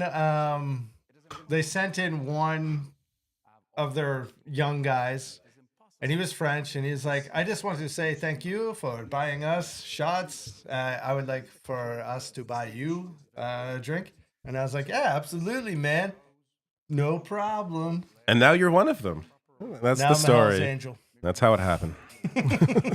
successfully as a measure of respect for them David, make him also. stop. Mr. Polyev, we want to know. I speak to families all the time who are terrified by the scourge sorry. of No, I drugs think he's- and I don't- illegal I don't guns. talk about you. And we know those guns are not Bro, Grandpa stop Joe's hunting talking. rifle. So when the Liberals try to ban hunting rifles, they're really going after the wrong people. 90% of guns Bro, that come stop in yapping. are We need used to in hear the crime debate. are smuggled illegally Yo, over the porous. Go if you want to watch liberal the full front debate fully without borders. any interruptions at all. Border The officers- border CBC is officers not true, streaming and it. that's why the CPAC police- is streaming it. officers Many in places that are streaming if I it. could. The police actually gonna say that. endorsed Should do it me. again, The police in Barrie, trying to have a little bit in of fun Peel, here, okay? in Sault Ste. Marie have all endorsed me because they know some that dry I will moments go happening. after the gun smugglers and criminals with 2,000 extra frontline border God. guards that will stop the guns After you from cut coming them, in. now you wanna hire But them. I, Just the unlike the crime, Liberals and the NDP, whole, like, I oh, will they- not ban hunting rifles. We're The overridden Liberals with want to crime in protect- Canada. I want to Let's protect Canadians meet up. from criminals. The Liberals want to protect turkeys from hunters. Yes, I think we the know which Liberals one. love criminals. Going They all back- only Pierre Poilievre doesn't like the criminals. Fucking stupid. Going back to when I went to the Kingston Pen for a little rights trip. of hunters and Wait, indigenous I wanna communities. hear what- I want to raise an issue, which is a serious issue, talking about safety. We will get to There are people, we're in Kingston.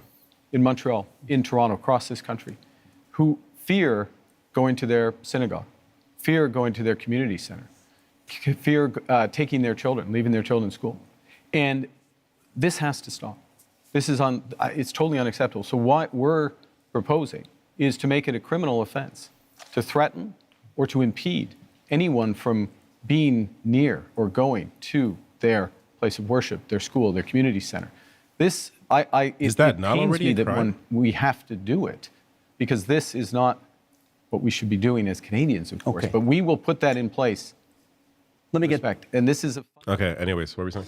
So anyway, I went to the Kingston Pen, and there was a solitary confinement area. It's called segregation in Canada, and it was like a hallway of like, I want to say like 10 cells, and these are the worst of the worst, like criminals. Like the Kingston Pen guy, the tour guide, they're all ex-pen workers, right? They all worked in the pen forever.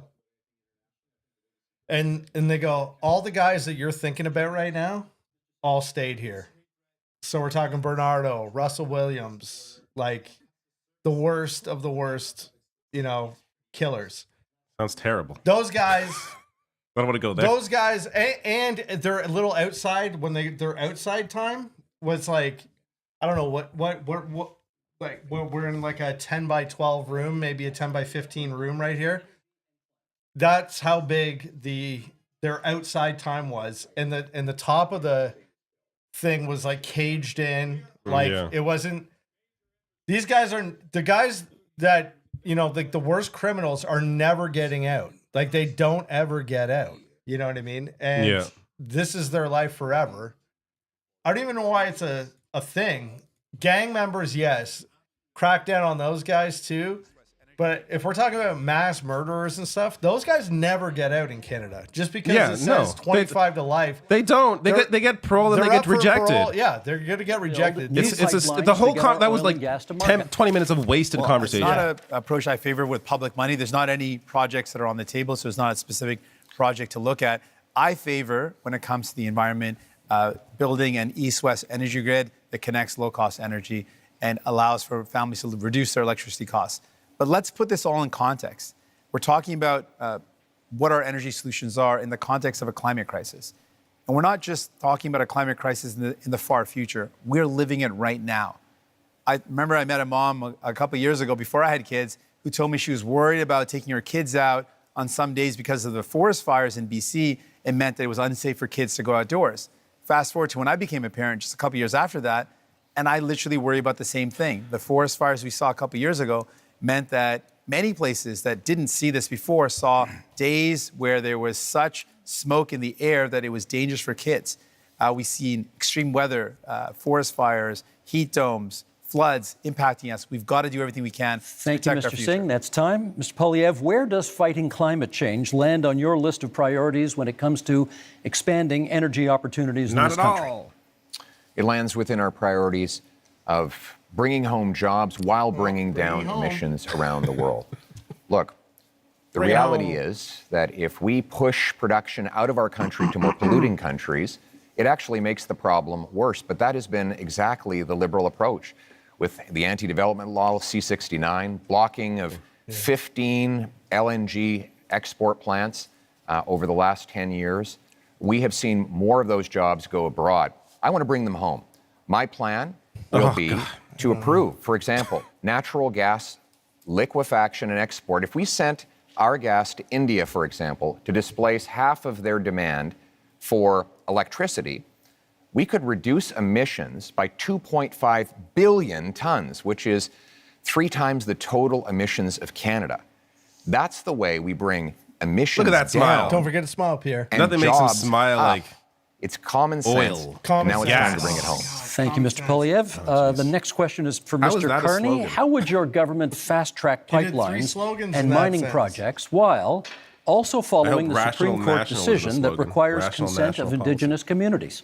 Well, I think the first thing, and this goes back a bit to where we started, which is recognizing that we are in a crisis. We need to act with maximum force, and having a process and a consultation, but a consultation with a purpose, which is to identify those projects, those investments of national interest that are really going to move the dial in terms of growth, jobs, energy security, well-being. Didn't we talk about consistent pipelines with like long-term 30 minutes competitiveness, ago? which necessarily means lower carbon. Why are we doing and this so again? part of that process is ensuring that First Nations, Indigenous peoples, are there from the start. It also includes their ability to participate fully in those projects, and that's why, and I know I can tell, like, you've got to tell on when I've gone on too long, so I'll finish up, which is, that's why we're doubling, our proposal is to double the Indigenous Loan Guarantee Program to $10 billion.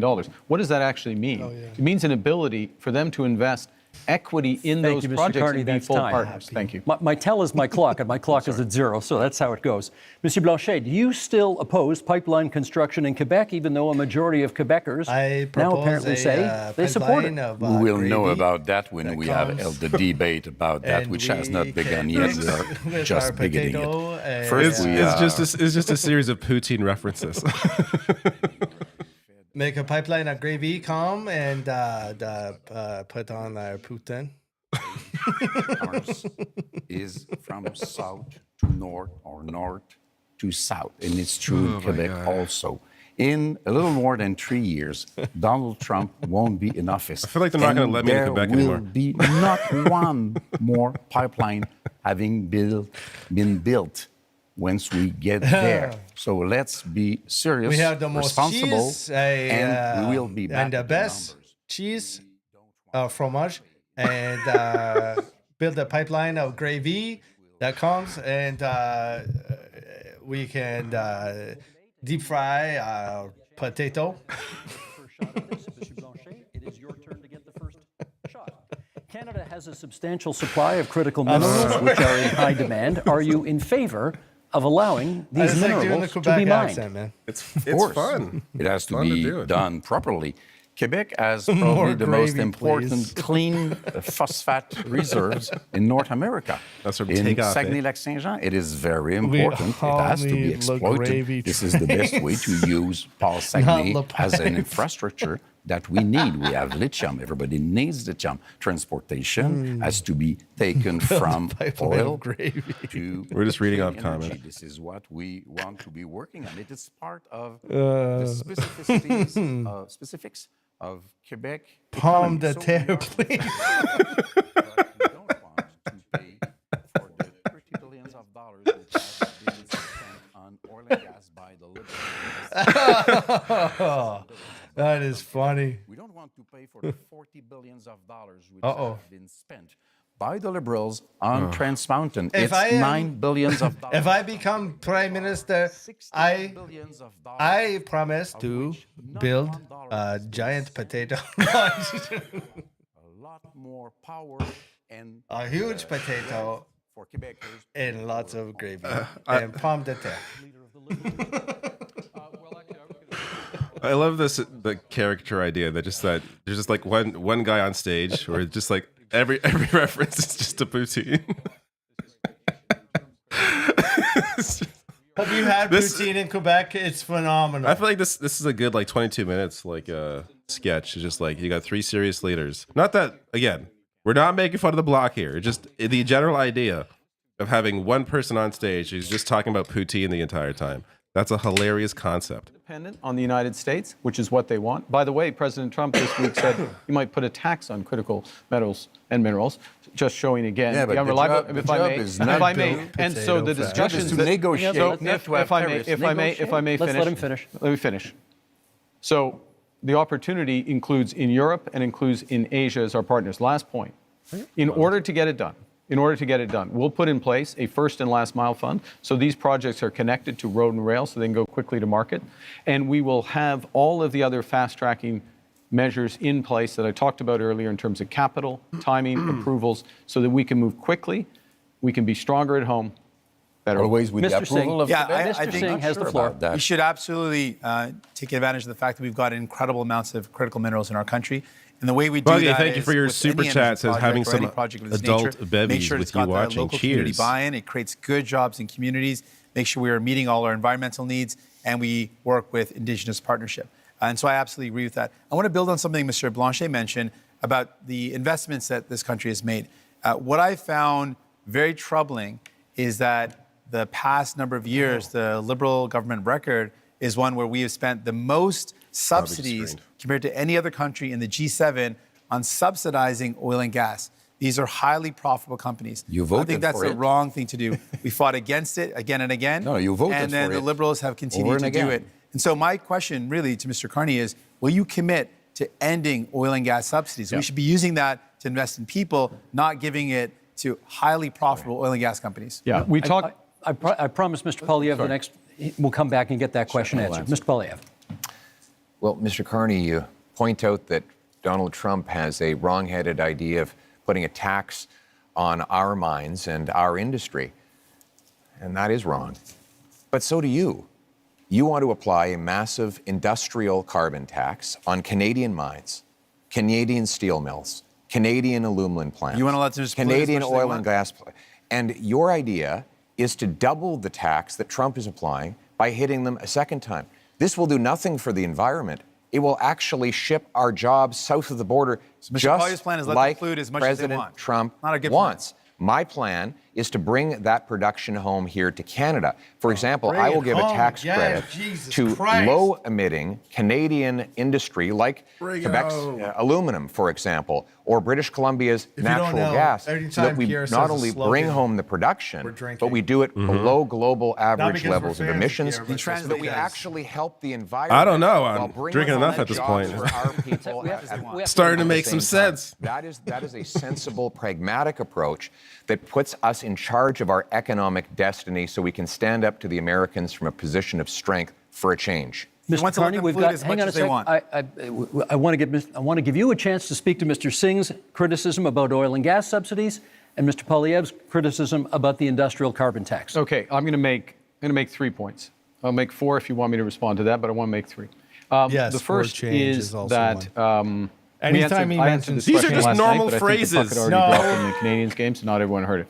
Yes, end to oil and gas subsidies. That's And that's first why one. you need Build to the home, secondly, stop the crime, Secondly, bring it I would have home, done it axe the independently. tax, Secondly, recognizing change, that the anything biggest change. component of that was the cost of building Keystone.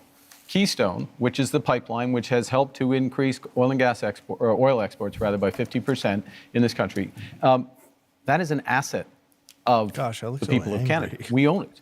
And the question of what to do with it. So it's not a subsidy that has disappeared, it's actually an asset of Canada. The third point, though, in terms of where the oil and gas industry, particularly the oil industry, wants to and needs to go, which is to become low carbon in the production and transportation of oil. One of the big projects we need Canadian to move forward with here. is carbon capture and storage, the Pathways project, so that we have oil and gas that is competitive, not just today, 10 years from now and 20 years from now, as the world uses less. We want to have more market share. We need to do that.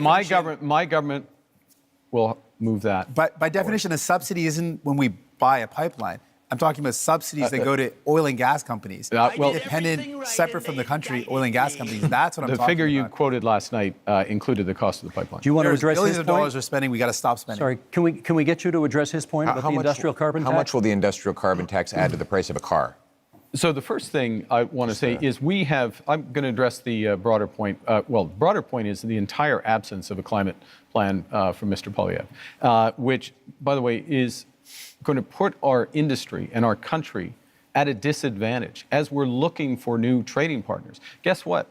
Most people want to deepen our partnership in Europe, in Asia. Those countries care about whether or not you've made progress. Second thing is, we're designing a program so that the big polluters pay Canadians at home for making responsible climate choices, for retrofitting their home, getting their emissions down, or improving otherwise. And that is smart climate policy. It's better for the big polluters, and it's better for Canadians. Pierre Poilievre. Mr. Carney didn't answer my question. I asked how much would an industrial carbon tax on Canadian steel add to the price Can we go back of to a when car? the provinces He won't had their answer own because he cap and trade knows that it system? will be very expensive because there's lots of Is that steel okay? in cars. Now, well, Mr. I thought Carney the carbon has tax was fine, but the industrial carbon tax is apparently still on. I don't know the intricacies of how that all works, of how you can just cancel one, not the other. The price of everything that uses steel. When you add everything, taxes It's a strawman argument to say, to do you know the the price? when You you don't know the add price. when You you don't know the add answer. when you add the carbon tax onto the price of, for example, fertilizer, you increase the price of food. So while Mr. Carney has temporarily hidden the Liberal carbon tax at the pumps while keeping the tax fully in law and planning to raise it after the election, he's also going after a tax on our industry that will ultimately be passed on to you. After a lost Liberal decade of rising costs, we cannot afford a fourth Liberal term. We need a new government that will fully axe the carbon tax, increase the jobs that we have here in Canada, and bring down your cost of living. We've got just a little over 3 minutes left in this segment. So, Mr. Singh, I want to ask you, do you think climate change is still a priority from Canadians? You're out there. What are you hearing? Absolutely. If he went by YFB, maybe he'd be winning Quebec right now. We're seeing climate crisis in front of us happening right now. You speak to seniors who say, we used to be able to live in our homes without air conditioning, and now we're seeing heat crises in communities that never had worries about extreme weather. We're seeing flooding, we're seeing forest fires like never before. We're living in a climate crisis. So Canadians are absolutely worried about it. As soon as we come into a summer. The game means nothing, though. It's the last game of the season. We don't want Leafs won the Atlantic. It's all good. We don't want Detroit. I want those Canadians to know, Mr. Carney is not going to end those fossil fuel subsidies unless I'm there to fight back. Mr. Poilievre wants to let big polluters pollute as much as they want, poison our beautiful land, our water, and air. He wants to let them dump into our oceans. I'm going to fight back and defend our environment. Monsieur Blanchet, on the issue of whether or not people still care about climate change. I think people should be kept very more informed gravy, about climate change. more potato, more curd. This is what we want. This is what Canada wants. We want it all. We want more Putin. And we will make it affordable for every woman, home, and child. I'm French. More Putin. And that's what the bloc can do. And we will make free any healthcare that they need from consuming Putin free. achieve that. Our market is the northeastern part. I gotta wonder how many people actually think it's him speaking as I lower his volume while you talk. If they're looking away, in Quebec, impossible to tell the difference. Let us be different because we can afford Monsieur to be Blanchet, different. let me give. I will get to you because I said I would. But you've taken a couple of hits here, and I want to give you a chance to respond to some of the things that people on this side of the stage have said. Thank you. Well, first of all, we do support protecting the environment. We want to ban the dumping of raw sewage into our waters. We want to hold large corporations to high environmental standards to protect our water and air. But we free the poutine. Quebec will not be Vive la, Vive la poutine libre. Of the Liberal government. What the biggest companies that develop our resources say is that Montreal, we need to repeal the Liberal Montreal smoked meat for all Putin. keep in place. They say we need to repeal the industrial carbon tax and get rid of I'm the thinking Liberal about Smokes energy Poutineery cap. right now. We need 6 months approval. I used to go to Smokes Poutineery right after going to the dance cave in downtown Toronto. Yeah. Fantastic combination. It was always crowded there. The block is plotting. Thank you very much. You know, I was born in Fort Smith in the Northwest Territories, just north of what the oil sands became. I'm on my When I was born, and when I was growing up in Edmonton, early days, it was a fairy 7th or 8th, maybe.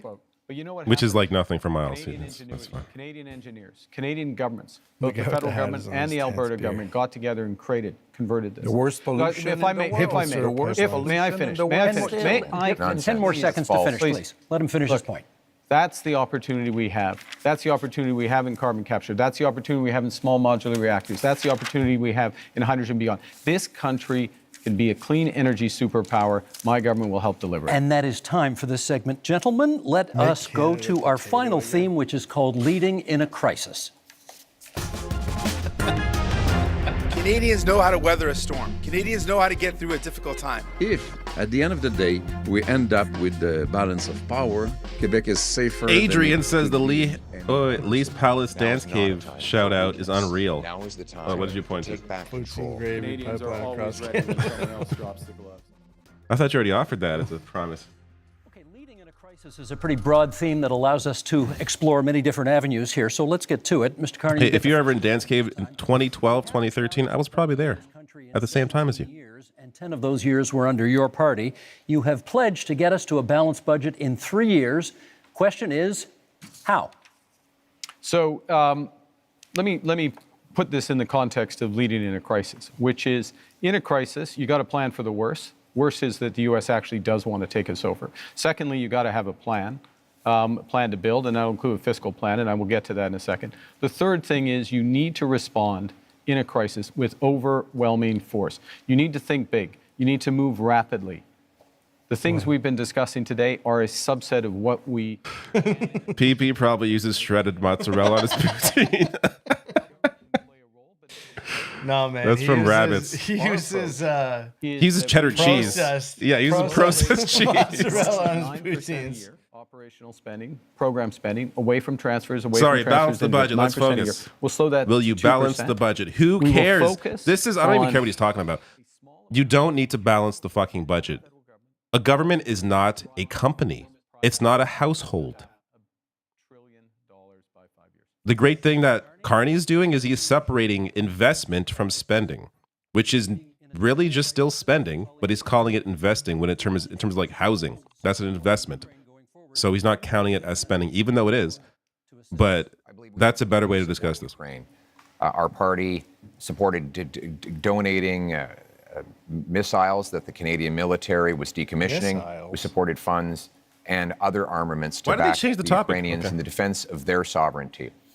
We also need to rebuild our own Canadian military because the Russians want to make incursions into our waters. We'll be buying 4 massive Arctic icebreakers. I'll be opening the first Arctic base since the Cold War in Canada, CFB Iqaluit. We're going to double the size of the Arctic Rangers and fill the... Two Socks asks, who is winning? I think Carney is winning simply by the fact that he's not being hurt. I do feel like Jugmeat, I mean, for what I like, has done... Jugmeat's done well. He's done really well. But But in terms of what Carney needs to do to continue winning, I think he's winning. If you give me the honor of becoming prime minister. I may come back to that one in the open forum because I'm not sure we got an answer about Ukraine on that one. But okay, going on. Monsieur Blanchet. The answer was yes. We'll get more details, perhaps, as we go forward. Monsieur Blanchet, given the U.S. trade war, should any talk of a referendum on Quebec independence be put on pause? That one is easy. It will happen only after the negotiation is over, and that's a good thing. I want to say I support the idea. We must help Ukraine, but we also must help the civilians of Gaza, and we must destroy Hamas, which is a terrorist organization. You know what? I don't want to be the leader of Canada. You will understand that. I don't want to be prime minister. But I can offer to be a partner, a responsible partner, a collaborative partner, if Quebec is respected in its differences, in its aluminum industry and lumberwood industry and culture and French language and values of secularity of the state, which is the price to be paid in order to have real equality. Then, if we are respected, we will be a partner, and then even Canada will be stronger in its negotiation against Donald Trump. This is what I am offering. Respect us. Yeah. Mr. Singh, I watched last night's debate. For all our You seem joking very of him, eager to I talk think about he's doing healthcare, well. so let's talk Again, a little more if you're in healthcare right Quebec. now. You have made I think Francois many Blanchet promises on is a good healthcare. leader. For Quebec. We'll take your money for healthcare, but I'm not just your a regular conditions old on how guy. to spend it. You know what I mean? What do you I'm do? not like an expert on anything. We've got to so. negotiate. We can't be giving. But the away impression you're the getting is money that you without like him. Clear conditions. I do like him We're in a healthcare crisis because I like Quebec. and a crisis I that like is hurting people across Putin. this country. People are waiting desperately in line in emergency rooms for Will there be hours more and Putin? hours. Seniors are waiting for years and years to get the care that they need for surgeries that would remove pain or help them Oh, wait, this is deal a good with topic. mobility issues. I'm missing the We're answer. in a serious crisis. I gotta go Healthcare pee. workers Do are that. burnt out. They are overstretched. And what we're seeing is more and more privatization, and that is hurting our public universal healthcare system. So we've got to fight back against it. We cannot allow our public money to go to a for-profit private clinic lining the pockets of a rich CEO or investors instead of going towards care. We need to make sure that we are investing in solutions where care gets to people, not profiting those at the very top. And so that's my commitment. I'm going to fight to make sure we defend our healthcare against the threats of Thank you, Mr. Americanization Singh. and privatization. Okay, we now go to open forum debate, and That's perhaps, good. Mr. Polyev, you get the first Again, word here. This might be a Healthcare is good time. controlled by the provinces, but I do think it's important to combat the creep towards privatization that we're seeing in certain provinces, Ontario being one of them. I've done a lot of coverage on Doug Ford and all that garbage. So I think that was a good response. And with respect to Ukraine, that of course includes support with intelligence, equipment, armaments, but it also includes defunding Putin. Right now, Vladimir Putin has a monopoly on the European energy market because, frankly, the Liberals blocked exports of Canadian natural gas off the Atlantic coast. They blocked multiple projects. I would rapidly approve those projects on national security I believe grounds this might be a so that 2-hour we debate. can actually ship Canadian natural Is that gas okay with you? Do you over want to me to go Europe, down and get more beers? in break the fridge? European dependence If you on want. Putin, Sleeman beers, by the way. defund Canadian the beers. war, Canadian beer. dollars for dictators back into paychecks for our people. Mr. Carney, you Dollars for dictators. That sounds like a slogan to me. Situation you is very important. We've been a steadfast, Canada has been a steadfast ally, and Canadians have stepped Give up, me your- welcoming I'm still drinking it. to their Okay. homes, and supporting them in other ways. You know, in my first month as Prime Minister, we joined the coalition of the willing to support Ukraine as the U.S. stepped back. So led by France, the United Kingdom, with Ukraine number European nations, Australia, ourselves, New Zealand. That's an example of how the new world is going to be. Canada participating in these areas and helping. It also means open trade. Mr. Polyev voted against free trade agreement with Ukraine. It means aid for Ukraine. Mr. Polyev wants to cut foreign aid, including for Ukraine, or not. He didn't mention support for aid for Ukraine. We have to stand by them. That is true. We have to be there, and this government has been. Mr. Singh. New Democrats absolutely support standing with Ukraine and will continue to do that. But I appreciate the opportunity in talking about leadership in crisis, talk about many of the crises that we're up against. And one of the crises we're up against in our country with the threat of Donald Trump, with the threat of the trade war, and with the privatization and Americanization of our healthcare system is the healthcare system. And what we have learned today, Mr. Carney mentioned slowing operation spending. That's a cut to services. He said his plan. He has a plan to balance the operating budget within 3 years. That's going to require massive cuts to spending. We calculated that at $43 billion in cuts. In fact, Rosemary Barton, when he was on the show on February 16th, he said he would cut spending. He said it would be in operations. He defined it as transfers in health. And finally, longtime Liberal and former House Leader Karina Gould said that Mr. Carney's plans would mean massive cuts. That's the only way to achieve it. So, Mr. Carney, do you think it is leadership to cut health care at a time when it is in crisis? I think it is wrong. We can't do that. We will not cut transfers for healthcare. We will not cut healthcare spending full stop. But we'll Mr. have Carney, a detail, if I may. Who do we believe, Mr. Carney today or the one he spoke on Rosemary Barton's show on February 16th? I did not. The one that repeated again that he would cut spending? I thought Carney's been pretty consistent about not cutting healthcare spending because to the provinces, including the increases. We will preserve all the transfers to individuals, I won't detail them all, but there. So we're looking at addressing an operational spend, which is about $150 billion. We will address that. We will make it more efficient, and we will do it in 3 years, and we'll balance that budget. Monsieur Blanchet. I am 6 minutes behind Mr. Carney, so I will speak a little bit longer. First, I will support any initiative which will bring Canada aligned with Europe and NATO in order to be stronger and facing new threats. Good. I believe that 2% won't be enough. I'm not more in favor of war than anybody else, but we have responsibilities, and our main ally is removing himself from the stage. So we have to step up. We have to do our part. I want to go somewhere else entirely, however. I want to ask Mr. Carney, if we're speaking about leadership here, if Quebec and Canada were to say, you are not being given a majority government, there will be more conservatives than you would like, maybe more New Democrats than you would like, and more people from the bloc than you would like. Will you accept, because you don't seem to be very eager about that, to deal with people which basically are more experienced than you are, as legitimate as you are, and would be more representative altogether than you would be being alone in your little kingdom? And I want also to propose to you all guys that 1 week after the election, we all meet, whatever the result, and we start dealing with this crisis together, because this is what people, either they are from Alberta or Quebec or wherever, this is what people expect from us. Mr. Carney, is that something you could get behind? I look forward to meeting with everyone. You're welcome to come, Steve, if you'd like. Week after twice, but That's also, not but very, in all seriousness, that's not very respectful. No, but I'll That's come. not very but I'm respectful. I'm coming.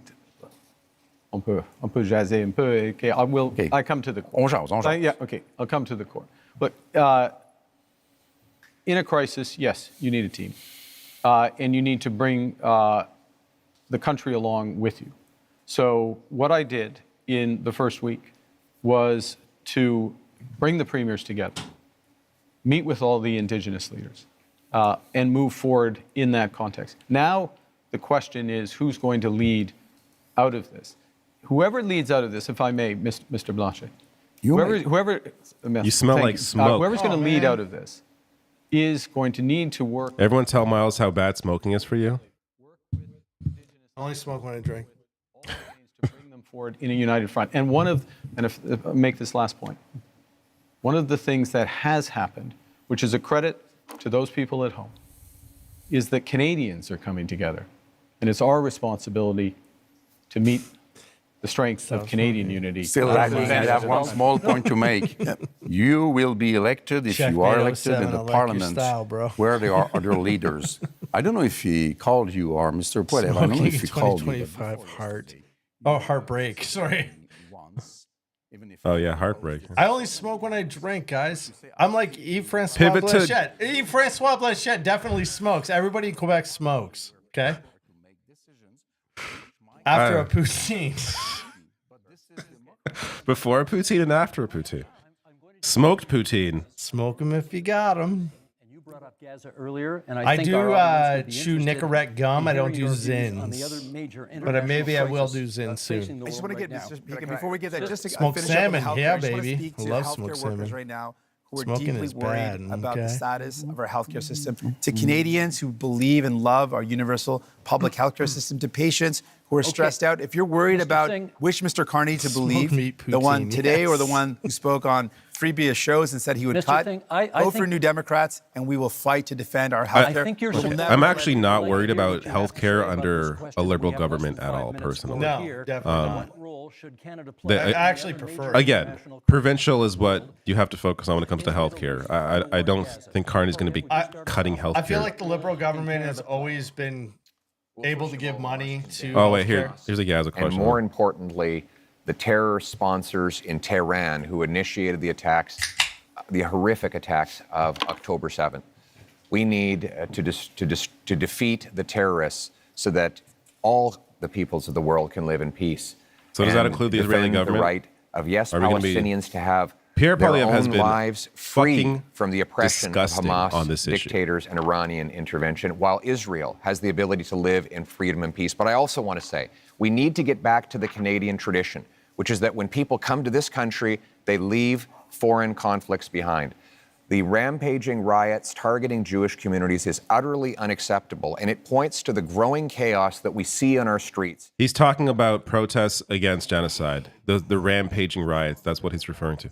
Of weak borders, of dividing people into groups, of saying one thing to one group and the opposite to another, dividing and conquering. We must end that division and unite our people so that everyone feels safe, and that when we come here, we put our foreign conflicts behind and we put That's Canada not people. first. People Singh, come please, from go countries ahead. from around the world, and they care deeply about where they come from, and they should be able to do so. That's a part of being in our country, to have that freedom. Your treatment of Palestinians has been frankly disgusting. Your treatment of people who Yes. provide care and service for people in Gaza has been disgusting. On top Yes. of that, people in Israel and in Palestine deserve to live in peace and security. And Mr. Carney, to date, you've not acknowledged that what's going on in Gaza is now clearly become a genocide. It's important to call things out as they are, and you've not done that. Mr. Carney. We need to work, to go to your question, we need to work with our international partners, maximum pressure, maximum encouragement for an immediate ceasefire. That's the first thing. Encourage the return of all of the hostages. Resumption of humanitarian aid. My government put in place $100 million of humanitarian aid, which is ready to go. With respect to where this ultimately goes, yes, two-state solution, but it has to be a viable and free Palestinian state, living side by side in peace and security with the state of Israel. I will underscore one other thing. Mr. Poilievre rightly mentioned Iran, the Iranian sponsors in this region. We have to be clear-eyed about the fundamental risks of Iran and do everything with our international partners to check it and turn it. Mr. Blanchet. If we are to work together, we will. He avoided the genocide question, but The Jewish community in it's disappointing. Canada is harassed by a very little minority of radical Islamists. And we don't do so much. The law in Canada says that somebody may invite people to be violent, to propose genocide against another people, if they can be hidden behind a religious motivation. They are in agreement with that, they are in agreement with that, they are in agreement with that. And we say it is a crime to invite people to violence and killing other people, and this is what is being done very often in Canada and Quebec with the approval of the Criminal Code of Canada. And we are saying this has to be changed. We have to change what we do before we want people elsewhere to change what they do. Last minute in this segment, Mr. Poilievre. This is about crises and leadership. Why does he And get one the last crisis minute? we have is in immigration.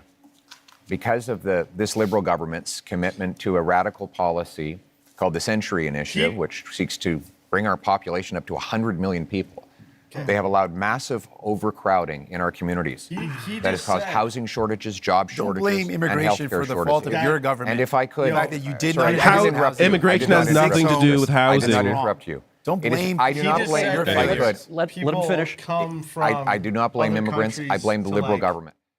come to Canada and have a better life and blah, blah, blah. But he's just also like, we don't want immigrants, man. We don't want immigrants. You know what I mean? He did do that. The fraud in the temporary immigration system and ensure that the people who come here can arrive in numbers that we can house, employ, and care for. That's how it always was, and that's how we're going to restore Thank you, Mr. Polyev. That is our time for this The segment. idea that immigration is the reason why the cost of housing went up has been debunked again and again and again and again and again. That is not the issue. Housing in Ontario has gone up crazily because of there's no rent control in Ontario. There's no rent anymore. control. There's private investment into housing that has skyrocketed housing and rents. There's a lack of housing. Chair of Brookfield Investments, your company is one of the biggest tax dodgers in Canada.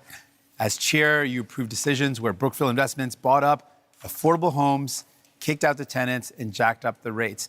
As Prime Minister, one of the first things you did was a tax cut that helped out mostly millionaires. And you have a plan to cut services for people.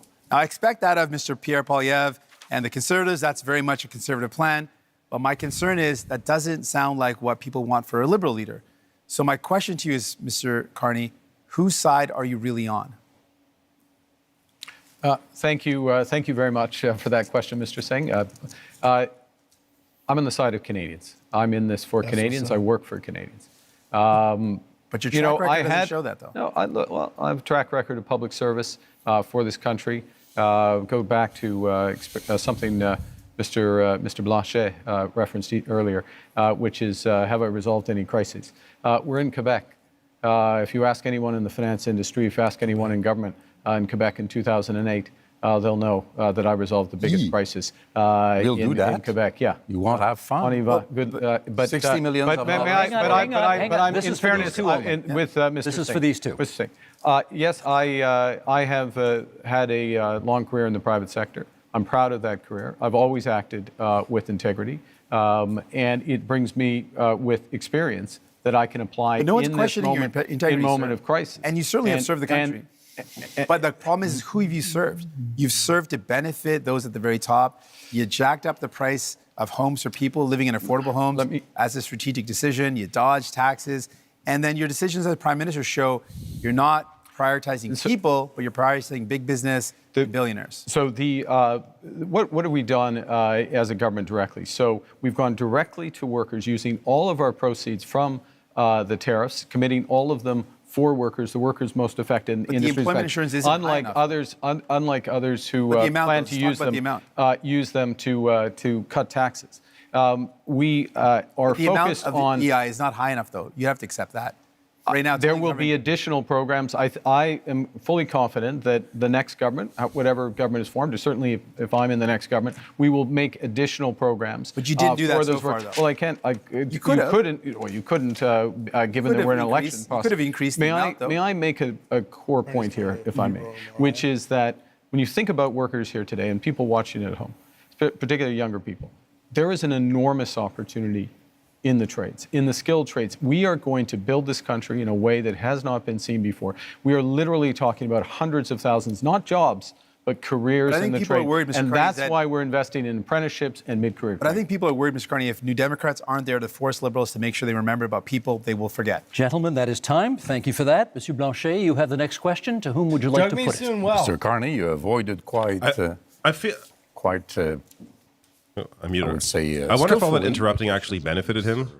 I'm not sure it did, but Well, I think every time he spoke spoke clearly and well. it just no. I think he's doing well, but that moment where he every sentence he's like jumping in. I'm like, even if he's making a point, I'm not sure it plays well. While 60 millions, I not promise, billions of dollars were as lent leader to to Lumberwood make throughout the whole Putin free. Everybody will get a house and Putin for free. It's supposed to be a green investment fund. But we now know that Hope I don't get hate 50% mail. of the investments of Brookfield is in fossil Every time you fuel. talk, this person it's goes not crazy. so green. Hates it. You, Raheem, if you don't like want to being here, support you could oil watch and the gas actual industry. debate. That's interesting. You want to support prefab housing, and it's also in the investments of Brookfield, but not in Canada. You want to support nuclear power, smaller reactors, which are more dangerous, by the way. And Brookfield has investments in Westinghouse. You have hidden the money of Brookfield in Bermuda and Cayman Island. $30 billion billions of dollars lost for Canada. You are having your taxes being paid by families, workers, Like a log elders cabin in Canada and in, Quebec instead of paying your northern own Quebec. taxes. So I want to And know, then will you, before We the take our pipeline of gravy and pour on to each house. And Folks, this is the risk you take when you bring a normie on a political show. and we all win. Gagne. This is a Canadian success story. Oh my It is God. the largest infrastructure investor and developer in the world. It is one of the largest, if not the largest, developer of renewable power in the world. And who benefits from that? That's Canadian pensioners. Are That's we talking about energy again? That I feel like is teachers. There's been three questions about energy. Fighters. It is People love a it. series of people, including individuals on the stage, Yes, please. benefit from that. Now, always acted with integrity. Served the shareholders of Brookfield when I was there. I want to see I that. have left I'm that. sorry. I have followed all the rules well in advance. I have followed all the rules well in advance. Let's reveal your assets like And- we all did. And working for the people of Canada. What do you own? Why And that is don't time, you tell gentlemen. Canadians and That is Quebecers time. what you own? Monsieur Blanchet, we're moving on to Mr. Polyev now, who has his opportunity to ask the question of Who's the whomever he'd like largest here, investor and of that will be poutine? Mr. Carney, but if I could Look him up. begin by setting the stage. The choice in this election is after a lost Liberal decade of rising cost and crime Lost and Liberal falling decade. economy under America's thumb. Oh, God. Do we want to elect them to a fourth term? Yes. Or do we want to change? Change so that you can afford food and homes. Change so that you can be safe on your street, and your change so that your paycheck grows faster than your cost of living. Change with a new Conservative government. Because Mr. Carney is not change. Mr. Carney, in 2020, it was recorded you began advising Justin Trudeau. It's still on the Liberal Party Can you website imagine? today Oh my that you God, are this guy. Justin Trudeau's economic Imagine, advisor. They might want to update Pierre your Polyev website on that. taking a shit. On June 3rd of 20, Can you imagine him? Look at him. I don't want to imagine that at all. that He's inflation probably like, would be a sign of economic progress. He definitely doesn't smile while he's doing it. And yeah, he's not on his phone. He's just looking blankly ahead. your Liberal government.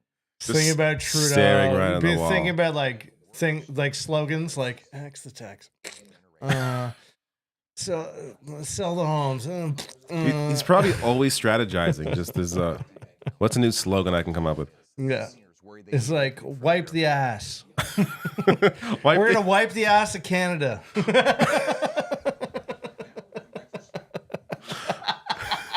He probably sloganizes his whole life. Wipe the He's like, ass. "Oh, we wipe can't the do ass. that." Wipe the ass. Flush the toilet. Close the lid. Get the plunger. Get the plunger. Plunge We're the out of water. toilet paper. We'll bring toilet paper back. Get the paper. Get the paper. Wipe the ass. Flush the toilet. Close the lid. Flush the pee pee.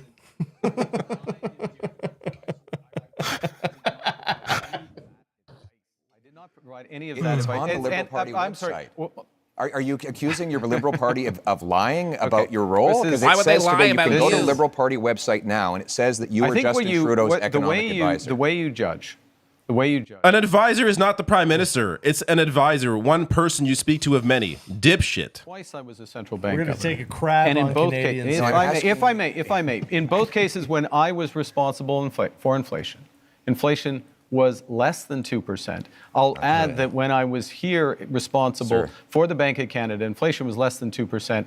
Our dollar was at parity. That is the kind of success that I can gonna deliver flush the for this crime. country coming out of this crisis. And You what were- is at you stake were- here? you were the What is at economic stake here? advisor What is to at Justin stake Trudeau here? that gave If us we the bring worst it back, if I inflation may bring that it we back, have had if in I a may- generation, because the Could I policies bring it that you back? Could I implemented bring and it those back? of the MPs that are I am still going to in bring it your back ministry. Oh my to God. Fellow Canadians, crisis which the we last face. 10 years has been about the Liberals. The next 10 years should be about you. Or me, because I'm Pierre Poilievre. Take the shit, flush the toilet, wipe the ass, get the plunger. You're gonna wipe the find ass the of paper. Canada and make it clean again. Gonna wipe every Canadian ass. A very dangerous and divided world. Who is it to? I'm going to ask a question of Mr. Poilievre. Why not? We're in a dangerous and divided world. We talked earlier about the challenges in the Middle East, the threats from Iran, threats from Russia, Russia's aggression in Ukraine. We have the threats from China, which I raised. We have the United States, which is fundamentally changing. And do you trust this Its fucking security dipshit relationships, beside its me commercial to do any of relationships. this? We have all this. And in the context of that, everyone on this stage, Mr. Blanchet, Mr. Singh, myself, we have our top secret security clearance. We have our top secret security clearance. I got mine within 3 weeks. It wasn't hard, This is the but I death felt it blow. was important that I had it so I could be in a position to be informed about that dangerous world and take decisions that. And Mr. Poilievre, it is now 950 days, if my numbers are right, since you've had the opportunity to get your top secret security clearance, and you've refused. Why? Well, first of all, You gotta ask the I facts. have got my security clearance when I was a minister. I got top It's secret not- clearance at the time, so there's no problem getting that. But you don't when have it. The government made this recent doesn't offer. have They it. said that if I got the secret security clearance briefings, that I would be gagged under you be gagged? the security law, What do you and I say? could be prosecuted if gagged. I spoke It freely sounded like about I would be gay. matters of That's foreign interference. Now, given that Canada has Turns experienced out, Chinese interference gay. by in 2 consecutive elections, I needed to do my job Gay? to speak freely without fear of prosecution. And that That's was what I heard. If I got my security clearance, What? I would be gay. Oh yeah, here we go. leader of the NDP. Oh, no, said that he's when gonna Oh, he's gonna get the gay vote. he never It's over. accepted the kind of gag order that your government and Mr. Trudeau's government was attempting to impose on me. And it's good that I'd made that decision because it has allowed me to speak freely about things like the case where one of your candidates, sir, I want to go back actually and said that watch he that. wanted to I send a heard political gay. opponent to China under a bounty threatening his life or imprisonment. Okay, he's gonna talk bullshit. It's not that he'd be to get rid of him. in his mind. He'd be gagged because he would not be allowed to lie about shit that he lies about now. Once you have that clearance, you're privy to information you would not be privy to otherwise, meaning there are certain things that he talks about, certain slogans he gives, certain bullshit lines that he gives out, he would not be able to give because he would have the information to discredit it. That's why he's not getting security I clearance. don't think he said gag. I think he said gay. I think he misspoke. I think he misspoke and said gay. No, I think he said gagged, but I think the mic cut out. Nah, I think he said gay. I would be gagged. I think he misspoke and said gay. Challenges As with a respect to these misspeak. issues. So one can But it's still address pretty it. funny. I will observe, as someone with the top secret security Considering clearance, that he, China like, hates is gay not people. the only country that is That was a accused tell, then. of foreign interference. And Gentlemen, that is We'll time leave for it the at that. segment. That's our time. Now, closing statements are still a few minutes down Closing. the road, so we have a little bit of time for some Does quick mean only hit Q&As talk for each of you 19 right minutes now. and 16 seconds? Short questions, 45 seconds, please, on the answers, and we're going to go left to right as I look at you right now. Mr. Poilievre, you get the first question. To the best of my knowledge, you have not offered a hard timeline, as the other parties have, to meet Canada's NATO commitment of 2% spending on defense. When would you hit that target? My aim will be to 2030. That said, when we renegotiate our trade deal with the U.S., I know it's their priority to see us increase our military budget. One of the things I will say to the Americans is the more free trade, tariff-free free trade we have, You the think any faster American we is can watching rebuild this right now, our Pierre? military in Canada and reassert Well, our on this sovereignty. channel, and yeah. we will use that money Maybe to have 10, heavy icebreakers in the No, north. there's Americans watching my live stream. Love you, Americans. I love the Americans that fill love the vacancies in the armed forces. And don't and want to take us rebuild over. the warrior spirit that Which is most of characterized them, to be the clear. military Just the since ones the up birth top of are our a little, I love Vermont. little short. I want to go to Vermont. We'll stand behind our veterans. Thank you, Mr. Polyev. Mr. Carney, your question. You have cut both the consumer carbon tax and the capital gains tax increase that you inherited from your predecessor. Is that an admission that the Liberals made life less affordable for Canadians? I think let me give you could the just say yes, 'cause rationale he wasn't in behind power. both of those changes. First, with respect to the consumer carbon tax, in effect, it'd become too divisive for Canadians. Canadians received rebates. On the whole, they received more than the tax actually was, but some Then have why cut it? represented that it was a You tax without a 100% rebate. said gay. It became divisive. It didn't serve its purpose. It made a relatively modest contribution to overall climate goals. I got rid of it. First act made Canadians whole. Secondly, but with respect to the capital gains tax, it's come up again. I'll be quick. This is a fundamental issue. We need to build this country. Builders, innovators, entrepreneurs need to be rewarded. That's why I brought it back. And that's time. Thank you. Mr. Singh, would you change That's the existing not cap a- on immigration? That's a, oh, we can't do a wealth tax because they're the innovators answer. I don't like that answer at all. Important to our country. And we speak to any small business owner, you speak to people here in Quebec, you speak to farmers. It's fundamentally important. I like a couple Jagmeet. things, though, Seems like we a know good we need dude. to be able to set Yeah, the he- amount of folks that we He want he in is the a. country I think he's at a level that it meets he's our solid. needs. So I would ensure that we I have an expert wish he panel was a that makes little that determination stronger on based certain the issues. economic needs. That's what's To up. really push the Liberal Party even further. That's what's up. But he's going to be gone after this election. I Like know. NDP are being routed out, losing all the support to the Liberal Party, and it's largely because people are afraid. I of, still think he's a of cool dude. The Conservatives. Oh yeah, That if you I think were he'd be worried about a nice guy to content hang out with. proposed by Yeah. the Seems like a good person. Vote for New Democrats. We'll fight back to protect Canadians and make sure that we've got the right immigration levels. Thank you, Mr. Singh. That's time. Mr. Blanchet, Quebec, I believe, They're all is now wearing the the only same province suit. with a carbon tax. With the same Do you think tie. that's fair? Maybe they All co- except for It's not Yves entirely true. It's Francois. not a tax. maybe they coordinated. What Quebec has is a FYP, system by or B. which we FYP. invite big emission Can I companies. just don't know how make- to YFP. translate that. Can I just say one to thing? reduce their emissions. If they do not, wait. then they Sorry. have to pay. I want to goes hear into what a his position on fund carbon tax which is invested then in reducing emissions. Our partner is California, which makes this a huge deal about reducing emissions. This is what we do. This is to be compared to what Europe does. And by the way, Europe would impose tariffs on Canadian oil if it ever got there. We're quite proud of that.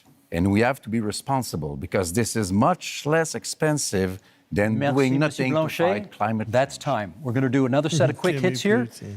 Left to right again. I feel like a lot of his And, answers, 30 I seconds this don't time. know the Mr. point he's Polyev, trying to previously make. promised Like to fund the way he CBC talks around as some one of these his very responses. first acts as Prime Minister. Is that still the plan?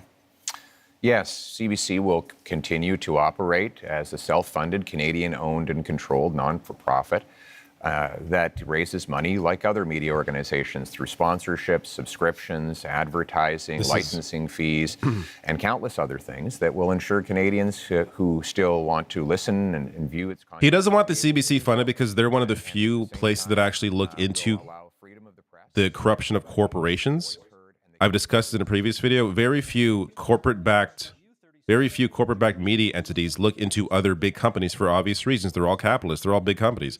The CBC, due to what it is not afraid to do that. They do, I would say on Street average, Sense, Marketplace. more investigative pieces on the corruption of big business. We've got to have fairness, transparency. I'll be pissed if we don't have Sustainability. CBC. Yeah, and like the CBC is popular. Defunding it is not a popular position. So the more he talks about that, great. Keep talking about that. It's not going to win you voters. Being part of I a love international Rhode Avenue. minimum corporate tax through the OECD. And that is time, Mr. Singh. I love the pretty question much for you everything is, else. If you hold Wind the in my balance back. of power after this election is over, what would your price be to support another party? We've laid out our priorities. We want to make sure we bring down the cost of groceries, build homes that people can afford. I can also tell you that we would defend CBC, unlike Mr. Polyev, who wants to cut it, and we would close tax loopholes and offshore tax havens, even though Mr. Carney didn't respond to that, and selling stocks and shares to make profits and then having less taxes on that is not hard work. And so those aren't the job creators. The people who are job creators are the hardworking men and women that contribute to our economy. Thank you, Mr. Singh. Monsieur Blanchet, kind of the same question. If you hold the balance of power in the next minority parliament, if it is that, what would be the price of your support? Respect for Quebec. That's quite easy. I don't want to go against what Canada wants to do for itself, but I don't want Canada to impose an economic vision or a multiculturalist vision on Quebec, which is different in terms of language and values and secularity and equality between people. So I want to be a partner, and if Quebec is respected, Canada has nothing to fear from the bloc because we vote for what is good for Quebec. It only has to be good for Quebec. Thank you, Monsieur Blanchet. Now, we have one last question for each of you. We'll go right to left this time as I look at you. Bit of an offbeat question. Monsieur Blanchet, what is your biggest regret during this campaign? This is like your biggest That's a weakness very good question. I'm Well, not very fond of regrets, Well, let's I hear would the- say. But I do appreciate we your should have started sooner to see that impressions, we I had wanna to hear. create the More environment fresh-cut for a fries deal and in more which real Quebec curd and Canada would in be the poutine. one bigger than the other, but And partners that's to what be we stronger in will front of bring Mr. Trump and as a, showing that maybe nobody here is the partner black, to let go alone government. without being More surveyed or real controlled or curd, supervised by more a Quebec real voice. fries. Thank you, Mr. Blanchet. Same question, Mr. Singh. Your biggest have no regret idea what of he this said. campaign? Not being able to meet as That's many fine. people Oh, they're as all I would considered love question. to. Okay, I It's thought a they get short different questions. campaign, and so I can't get to as many communities that I wanted to.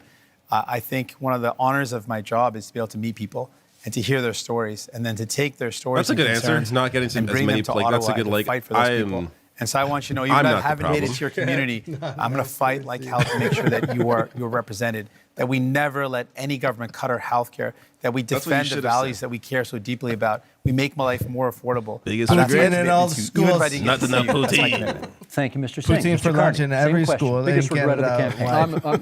campaign. To be honest, it's the same answer. This is an astonishing. Make a real country. Canadian It is an out of amazing. you. Oh, wait, let's hear what Mark has to And say. the opportunity and the responsibility that comes with it of being with Canadians, hearing their stories, their challenges, drawing strength and ideas from The them, same answer that and Singh gave? working to be part of the solution is the greatest honor of my life. But the regret is that it is also a big country, and it is a short period of time. That's the same answer. Okay. Mr. Polyev, last word to you.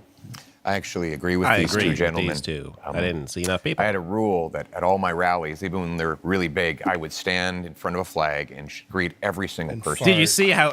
And hear their stories and learn their struggles. And He's so. Oh, that was are you always gonna cry? touching to me, that they would put their faith in me or in any of us. Yeah.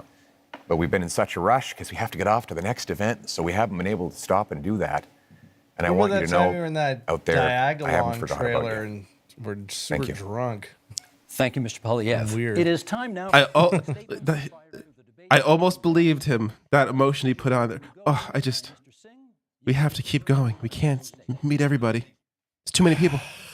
Oh wait, closing statements. All We were right. able to build this country that we love. We gotta hear Universal these. health care and pensions because you voted for us. Because you voted for New Democrats, we were able to fight to bring in dental care, pharmacare, and childcare. Thanks, Jug. Because you voted for He us, is- because he is you correct. supported us.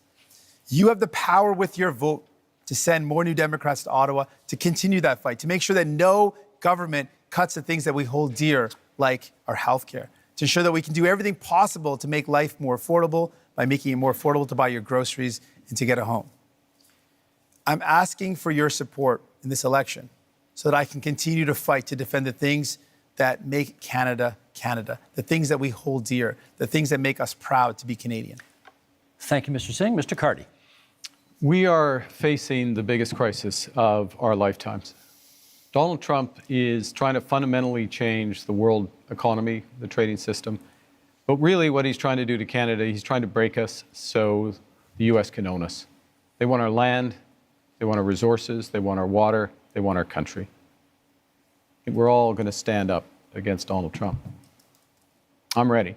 I've managed crises over the years. I've built strong economies.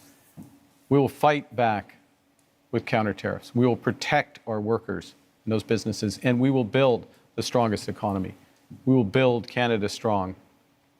I'm asking for your support, the honor of doing so. Thank you. Thank you, Mr. Carney. Monsieur Blanchet. For 260 years and a little bit more, les Français devenus des Canadiens, devenus des Canadiens français, devenus des Québécois. You have tried to have them become Canadians like all Canadians. But to no avail, we are different. So let's be economic partners. Let's have a voice chosen by and for Quebecers, an ally for Canadians as equals in front of Mr. Trump. Monsieur Poiliev. Only in Canada could someone start where I began and get to this stage. I was born to a single mother and adopted by school teachers who raised me to believe in the incredible Canadian promise that anyone who worked hard could do anything. That promise feels broken today. Many of you worried about paying your bills, feeding your families, or ever even owning a home. You're worried your kids are in danger. But I'm here to say it doesn't have to be this way. With change, we can restore the Canadian promise so that hard work gets you a beautiful house on a safe street under a proud flag.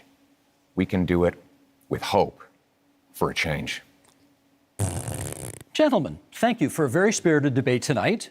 2 quick points before we go. Number one of you celebrated your 60th birthday yesterday on this stage. Yves-François Blanchet, bon anniversaire. Merci beaucoup. Merci. Secondly, you'll notice we didn't have to change the time of this debate because the Leafs already clinched the Atlantic Division title, and therefore we didn't need to move the debate to accommodate a hockey game. I'm getting back to my colleague who was in this position last night, and okay, go Habs go, that's fine. What? With that, we're done. Thank you, leaders, for being here tonight. We are just 11 days from Election Day, April 28th, but there are many ways that you can cast your ballot starting tomorrow at advance polls. If you intend to vote by mail, that deadline is April 22nd. Make sure you vote. Make sure to check your voter card for details or contact Elections Canada. Absolutely. This is your democratic right, and we hope And if you you use think it. that you don't Thank have, you so much for being with us tonight. You I'm can't Steve vote Bacon. because you don't have your voter ID card or any of that stuff. The last 3 elections I voted, and as long as they have your mailing address, I feel, and maybe a photo ID. Yeah, I think you need ID. You can vote.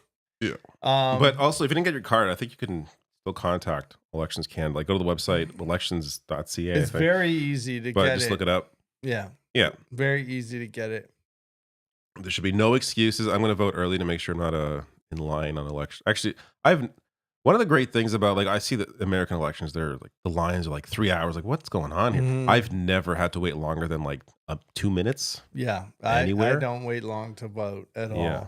So, but I still want to go early just to get it over with. But I love voting and I love Putin. Anyway, thanks a lot. So before we end, who do you think won that debate? What's your general impression? Who did you like? I thought Poilievre and Carney were exactly what I thought they would be. Jugmeat kept them in check. I just thought it went exactly that I thought it would went. I don't think anybody's could be swayed by anything that was said here tonight. Yeah, if you already knew who you were going to vote for, it didn't change your mind one bit.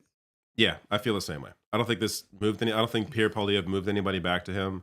I don't think Jagmeet Singh saved the NDP in this debate. He didn't save them, but he definitely made But good he did points. well. Yeah, the thing is, just, I'll be clear. There's nothing he could have done really. I think in this debate.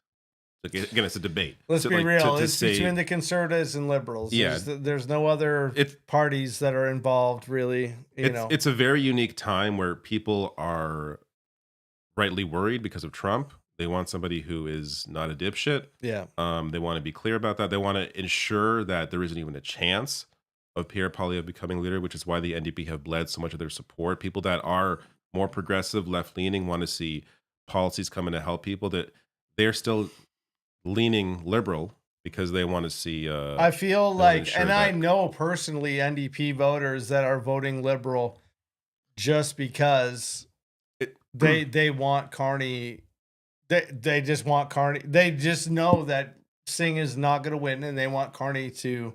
Yeah. I should also not have Poilievre. I should also be clear though. There are ridings where it's going to be the NDP or the conservative candidate.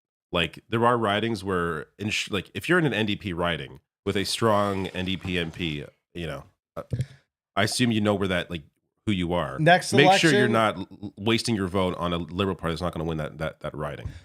Here's what I feel is going to happen. I'm not an expert. Here's what I feel is going to happen. Liberals are going to win the Liberals are going to win the election. Minority or majority? Majority. And then over the next 4 years, Wab Kinew from Manitoba is going to become the federal leader of the NDP. And then we are going to see a 3-horse race in the next election. I would love to see Wab Kinew come in. I love Wab Kinew. I gotta Shout say, out Wab Kinew.